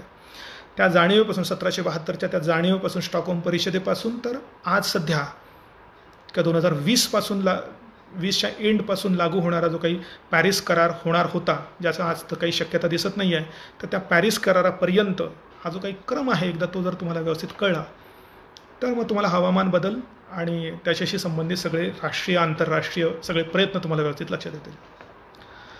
आणि अजून एक मोठा टॉपिक आहे तो म्हणजे सामान्य विज्ञान, फिजिक्स, केमिस्ट्री, बायोलॉजी. पण येताना प्रश्न येतात मात्र टेक्नॉलॉजीचे सुद्धा, म्हणून फिजिक्स, केमिस्ट्री, बायोलॉजी आणि टेक्नॉलॉजी असा हा 4 गोष्टींचा अभ्यास आहे. बऱ्याच जणांना अवघड वाटतो तो ह्या गोष्टी आहेत. पण त्याच्यातही जर तुम्ही समजा स्टेट बोर्डाच्या पुस्तकापासून सुरुवात केली, जे आपण शाळेत वाचलेलंच आहेत ऑलरेडी, तर ते पुन्हा जर वाचले तर ज्यांनी 10वी नंतर सायन्स सोडून दिलेलं आहे त्यांनासुद्धा पुन्हा तो रिट्राईव्ह करता येऊ शकेल. 11वी-12वीपासून ज्यांचा सायन्सशी काही संबंध नाही त्यांना उगीच असं वाटतं की सायन्स आपल्याला अवघड जाण्याची शक्यता आहे किंवा अवघड वाटतं. त्यातले आकडेवारी दिसलं की आकडा दिसला की काहीतरी वेगळ्या टर्म दिसला की काही चिन्ह दिसलं की ओमेगा वगैरे सारख्या इथं काहीतरी अवघड वाटण्याची शक्यता आहे. असं काही नाही आहे, कारण सगळ्या लहान असताना आपण ते वाचलेच आहे, विसरून गेलो आहे फक्त. पण मात्र 5वी ते 10वीपर्यंतचं सायन्स जर तुम्ही व्यवस्थित वाचलं तर त्याच्या आधारावर तुम्हाला सगळं, मला वाटतं, पुढचं सगळं सायन्स डेव्हलप करता येऊ शकेल. अर्थात 10वीपर्यंतचं सायन्स वाचलं स्टेट बोर्डातनं म्हणून ते पूर्ण होतं असं नाही, कारण आपल्या परीक्षेचं स्टँडर्ड हे पदवी परीक्षेपर्यंतचं आहे. त्यामुळे आपल्याला ॲटलिस्ट 12वीपर्यंतचं विज्ञान 11वी-12वीचं सहित, फक्त अनफॉर्च्युनेटली ते पुस्तक काही मराठीत उपलब्ध नाही आहेत, इंग्लिशमध्ये तुम्हाला ते वाचायला लागतील. त्यामुळे तिथपर्यंतचं तरी तुम्हाला सायन्स करणं आवश्यक आहे. त्या सायन्समध्ये सुद्धा तुम्हाला टप्पे करायला लागणार आहेत. अर्थात दरवर्षी कुठल्या टॉपिकवर जास्त प्रश्न येतात हे कंटिन्युअसली चेंज होत राहतं. जसं फॉर एक्झाम्पल 1-2 वर्षापासून रसायनशास्त्रावर जास्त प्रश्न आलेत. मुलं जनरली मागच्या वर्षी कुठल्या टॉपिकवर जास्त आले त्याच्यावरच यावर्षी भर देतात. पण एक गोष्ट लक्षात ठेवा, MPSCच्या परीक्षेला कुठल्याही प्रकारचा असा नियम नाही आहे की मागच्या वर्षी असं झालं तर यावर्षी पण असंच होईल. त्यामुळे गेल्या तुम्ही 10 वर्षांचा जर समजा टेन्युअर बघितला तर तुम्हाला लक्षात येईल की त्याला निश्चित कोणताही फोकस नसतो. त्यामुळे सगळाच सिलेबस ॲटलिस्ट ॲव्हरेज लेवलपर्यंत सुरुवातीला तुम्हाला आणणं मला वाटतं आवश्यक आहे. दरवर्षी काही काही सरप्राईजेस असतातच. कधी एखाद्या विषयावर जास्त प्रश्न येतात, कधी एखाद्या टॉपिकवरच जास्त प्रश्न येऊन जातात. त्यामुळे हे सरप्राईजेस असणारच आहेत. त्यामुळे आपल्या हातातली एक महत्त्वाची गोष्ट आहे, आपण सगळेच विषय आधी ॲव्हरेज आणि मग नंतर आपल्याला कोणते विषय जास्त चांगले जमतायत, कळतायत ते अबोव ॲव्हरेज, अशा पद्धतीने जर तुम्ही स्टेप बाय स्टेप जर समजा इव्हॉल्व होत गेला तुमचा अभ्यास, तर कुठलाही विषय तुम्हाला अवघड वाटायला नको. मला वाटतं फिजिक्समध्ये अभ्यास करताना कधी आता ते याच्यावरचे प्रश्न येतात, गणितं सोडवलेली गणितं, पण तुम्हाला लक्षात येईल की ते जास्तीत जास्त करंट म्हणजे इलेक्ट्रिसिटीच्या टॉपिकवर जास्त आलेले दिसतील. मग त्यात तो तुम्हाला काही थोडेसे लाईट म्हणजे प्रकाशशास्त्रावरचे प्रश्न आलेले दिसतील. गती आणि हे तर एकदम बेसिक असतात. त्यामुळे इव्हन या सगळ्या गोष्टी तुम्हाला टॅकल करणं शक्य आहे. रसायनशास्त्र पण वाटतं तेवढं काही अवघड नाही आहे, कारण त्याच्यावरच्या महत्त्वाच्या गोष्टींवर तुम्हाला भर देण्याची आवश्यकता आहे. आणि टेक्नॉलॉजीमध्ये मात्र प्री आणि मेन्सच्या दृष्टिकोनातून एकत्र अभ्यास करा, कारण तो पण एक वाईड अशा प्रकारचा अभ्यास आहे. त्यात ऊर्जा क्षेत्र, ऊर्जेचे सगळे स्रोत, शासनाच्या पॉलिसी, त्याबद्दल हे सगळं ऊर्जा स्रोताबद्दलचं, ऊर्जेचं महत्त्वाचा स्रोत म्हणून अटॉमिक एनर्जी किंवा अणुऊर्जा, त्यात मुख्य परीक्षेतही उल्लेख केलेला आहे. त्यामुळे ते सगळं त्याबद्दलच्या सगळ्या गोष्टी. त्यानंतर स्पेस रिसर्च हा एक अत्यंत इंटरेस्टिंग अशा प्रकारचा टॉपिक आहे. वेगवेगळ्या प्रकारचे मिसाईल्स वगैरे उपग्रह वगैरे सगळे. डिफेन्स सायन्स अँड टेक्नॉलॉजी हा एक महत्त्वाचा टॉपिक आहे. नॅनो टेक्नॉलॉजी, इन्फॉर्मेशन टेक्नॉलॉजी, तर हा सुद्धा टेक्नॉलॉजीचा पोर्शन जर तुम्ही मेन्सच्या दृष्टीने आधी करून टाकला तर प्रीला मला वाटतं तुम्हाला तो फार सोपा जाईल किंवा ओळखीचे वाटेल. त्यामुळे ही परीक्षा पास होण्यासाठी असलेल्या अनेक काय म्हणतात तर प्रिन्सिपल्सपैकी एक प्रिन्सिपल अजून पुन्हा मी सांगतो, त्याचं मेन्सवर पहिल्यांदा कमांड आहे, त्याला ही प्रिलिमची परीक्षा सोपी जाईल. आणि जो फक्त प्रिलिमच्या दृष्टिकोनातून प्रयत्न करतो आहे त्याला मात्र थोडा अभ्यास करतो आहे आणि त्याच्यामुळे ती परीक्षा अजून जास्त अवघड वाटण्याची शक्यता आहे. त्यामुळे हा आपल्याला वेळ मिळालेला आहे, त्या वेळेचा जास्तीत जास्त जर तुम्ही वापर करून घेतला तर मला वाटतं तुम्हाला मेन्सच्या दृष्टीने बराचसा प्रिपरेशन करता येऊ शकेल की जेणेकरून तुम्हाला प्री सोपी जाऊ शकेल. त्यामुळे मी आधी म्हटल्याप्रमाणे तुमच्याकडे आता वेळ मिळाला नाही, योग्य वेळ पुरेसा वेळ मिळाला नाही अशा प्रकारचं कोणतंही एक्सक्यूज तुम्हाला आता ह्या वर्षी तरी देता येणार नाही. एक्सक्यूज शोधावं लागेल दुसरं, जर समजा काही पेपर चांगला गेलेला नसेल तर. त्यामुळे हा इश्यू तर आता तुमचा मला वाटतं सांगण्यासारखं म्हणजे तुम्हाला तो सांगता येणार नाही. पण कोणी आता या वेळेचा किती वापर केलेला आहे, कसा सदुपयोग केलेला आहे, याच्यानुसार हा विद्यार्थ्यांमधला डिफरन्स आता ठरेल. यशाचं आणि अपयशाचं गणित हे सगळ्यांना सारखाच सिलेबस आहे, सगळ्यांना सारखाच वेळ दिलेला आहे, सगळेजण सारखीच पुस्तकं वाचतात, तरीसुद्धा यश आणि अपयश येण्याच्या मागचं महत्त्वाचा डिफरन्स असतो की प्रत्येकजण आपल्या वेळेचा उपयोग कसा करतो, लवकर त्याला किती ह्या परीक्षेबद्दलचं ज्ञान लवकर किती ग्रास्प होतं आहे चांगलं, ज्याला पटकन ग्रास्प होतं आहे तो पटकन याच्यातनं थ्रू आउट होऊ शकतो. तर ह्या सगळ्या गोष्टी आहे याच्यामध्ये. मला वाटतं तुमच्यापैकी बऱ्याच जणांनी आतापर्यंत अभ्यास केलेला पण असेल. काही जण अभ्यास करण्याच्या तयारीत असतील, त्यामुळे लवकरात लवकर हे करण्याचा तुम्ही प्रयत्न करा. अजून काही प्रश्न नव्हते. GS आणि CSATचा बॅलन्स कसा करावा? आता MPSCने दोन्ही विषयांचं टोटल मेरिट गृहीत धरलं आहे, त्याच्यामुळे तुम्हाला दोघांवरही योग्य भर द्यावा लागणार आहे. CSATकडे फार कमी लक्ष मुलांचं जातं किंवा कमी लक्ष दिलं जातं. म्हणजे मी तर म्हणेल की GSमधले 2 टॉपिक्स वाचण्यासाठी तुम्ही जेवढा वेळ देता तेवढाच वेळ कदाचित तेवढाच वेळ फक्त तुम्ही CSATसाठी देत असावा, पण त्यालाही 200 मार्क आणि यालाही 200 मार्क. त्यामुळे CSATवर तुम्हाला तेवढाच भर दिला पाहिजे. आधी जर तुम्ही CSATचा अभ्यास केलेला असेल पूर्वी एप्रिलमध्ये होणाऱ्या परीक्षेच्या दृष्टिकोनातून, तर मला वाटतं आत्ता तुम्हाला थोडा 2-2 तास CSATचे गणितं सॉल्व करून एक टेम्पो मेंटेन करता येऊ शकेल. आणि नंतर जेव्हा पूर्वपरीक्षेची डेट पुन्हा डिक्लेअर होईल त्याच्या आधी 2 महिने पुन्हा तुम्हाला तो करता येऊ शकेल, जर आधी अभ्यास केलेला असेल तर. आणि आधी अभ्यास केलेला नसेल, CSAT जर तुम्हाला वीक आहे असं वाटत असेल, तर आत्ता मात्र तुम्हाला अर्धा वेळ CSAT, अर्धा वेळ म्हणजे उपलब्ध वेळेपैकी GS असं करून तुम्हाला लवकरात लवकर त्याच्यावर मला वाटतं कमांड मिळवलं पाहिजे. पण CSATचा अभ्यास करताना निम्मे प्रश्न तर असतात पॅसेजेसचे. आणि हा पॅसेजेस नावाचा प्रकार हा काय म्हणते तर काहींना सोपा, काहींना अवघड, काहींना कटकटीचा असं वाटू शकतो. प्रश्न सॉल्व केल्यानंतर उत्तर चेक केलं गेल्यानंतर आपण जे विचार केला तर त्याच्यापेक्षा वेगळंच उत्तर आहे असं वाटतं. पण त्याला दुसरा कुठलाही प्रकार नाही आहे. तुमचं आकलन नक्की कसं आहे हेच त्या ठिकाणी बरोबर चेक करण्याचा प्रयत्न केला जातो. त्यामुळे आपण इतरही विषय कसे वाचतो, वर्तमानपत्र कसं वाचतो, आपण त्याचं आकलन करत असताना नक्की कशा पद्धतीने आकलन करून घेतो, ही जी काही तुमची इव्हॉल्व झालेली जी काही पद्धत असते ती पद्धत तुम्हाला या CSATसाठी करावी लागणार. आणि प्रॅक्टिस हा एकच भाग आहे त्याला. म्हणजे 2 गोष्टी आपल्याला करता येतील त्याबद्दल. एक म्हणजे प्रॅक्टिस आणि दुसरी गोष्ट म्हणजे त्या दिवशी 2 तासामध्ये त्या पॅसेजेसचं कसं करायचं, कसं मॅनेज करायचा तो पेपर, हे स्किल. तर प्रॅक्टिस करताना तुम्ही भरपूर पॅसेजेस प्रॅक्टिस केली पाहिजे. पण बरेच जण एक चुकीच्या पद्धतीने प्रॅक्टिस करताना दिसतात. म्हणजे कसं, बऱ्याच जण दिवसाला 1, 2, 3 असे पॅसेजेस सॉल्व करतात. काही दिवसानंतर 2-3 पॅसेजेस यायला लागतात, जमायला लागतं बऱ्याचशा, आणि त्यांना आपल्याला पॅसेज येत आहेत असं वाटतं. पण ही अशी प्रॅक्टिस खरी प्रॅक्टिस नाही. जर परीक्षेमध्ये तुम्हाला 1 तासात साधारणतः 10 पॅसेजेस सॉल्व करायचे असतील तर प्रॅक्टिससुद्धा तशी झाली पाहिजे. म्हणजे प्रॅक्टिस करतानाही तुम्ही 1 तासात 10 पॅसेज सॉल्व करण्याची प्रॅक्टिस केली पाहिजे. बघा, असं करताना तुम्हाला काय प्रॉब्लेम येईल. घरी जर तुम्ही 10 पॅसेज सॉल्व करायला घेतले, 1 झाला, 2रा झाला, 3रा झाला, 4था, 5वा येईपर्यंत कंटाळा यायला लागतो. जाऊ द्या पुढे बघू म्हणून ते पुढे तुम्ही 6व्या 7व्या पॅसेजेसपर्यंत बऱ्याच वेळा न जाण्याची शक्यता असते. पण हे असं मात्र ॲक्च्युअल पेपरमध्ये करून हे होणार नाही आहे. ॲक्च्युअल पेपरमध्ये तुम्हाला तसं शक्य नाही आहे, किंवा काय म्हणतात तर असं चालणार नाही आहे. त्यामुळे तुम्ही घरी प्रॅक्टिस करताना 5 पॅसेजेस झाल्यानंतर जर तुम्ही 6व्याला, 6 झाल्यानंतर 7व्याला, 7वा झाल्यानंतर 8वा जर करण्याचा त्यासाठी आवश्यक प्रयत्न करत असाल तरच तुमची ती प्रॅक्टिस होते असं तुम्हाला लक्षात येईल. त्याच्यामुळे मग भले तुम्ही दररोज पॅसेजेस सॉल्व केले नाही तरी चालतील, मग साधारणतः आठवड्याभरानंतर 1 तासात 10 पॅसेजेस सॉल्व करणे अशी जर प्रॅक्टिस केली तरच तुमची एक्झाम ओरिएंटेड पॅसेजेसची प्रॅक्टिस होते असं दिसेल.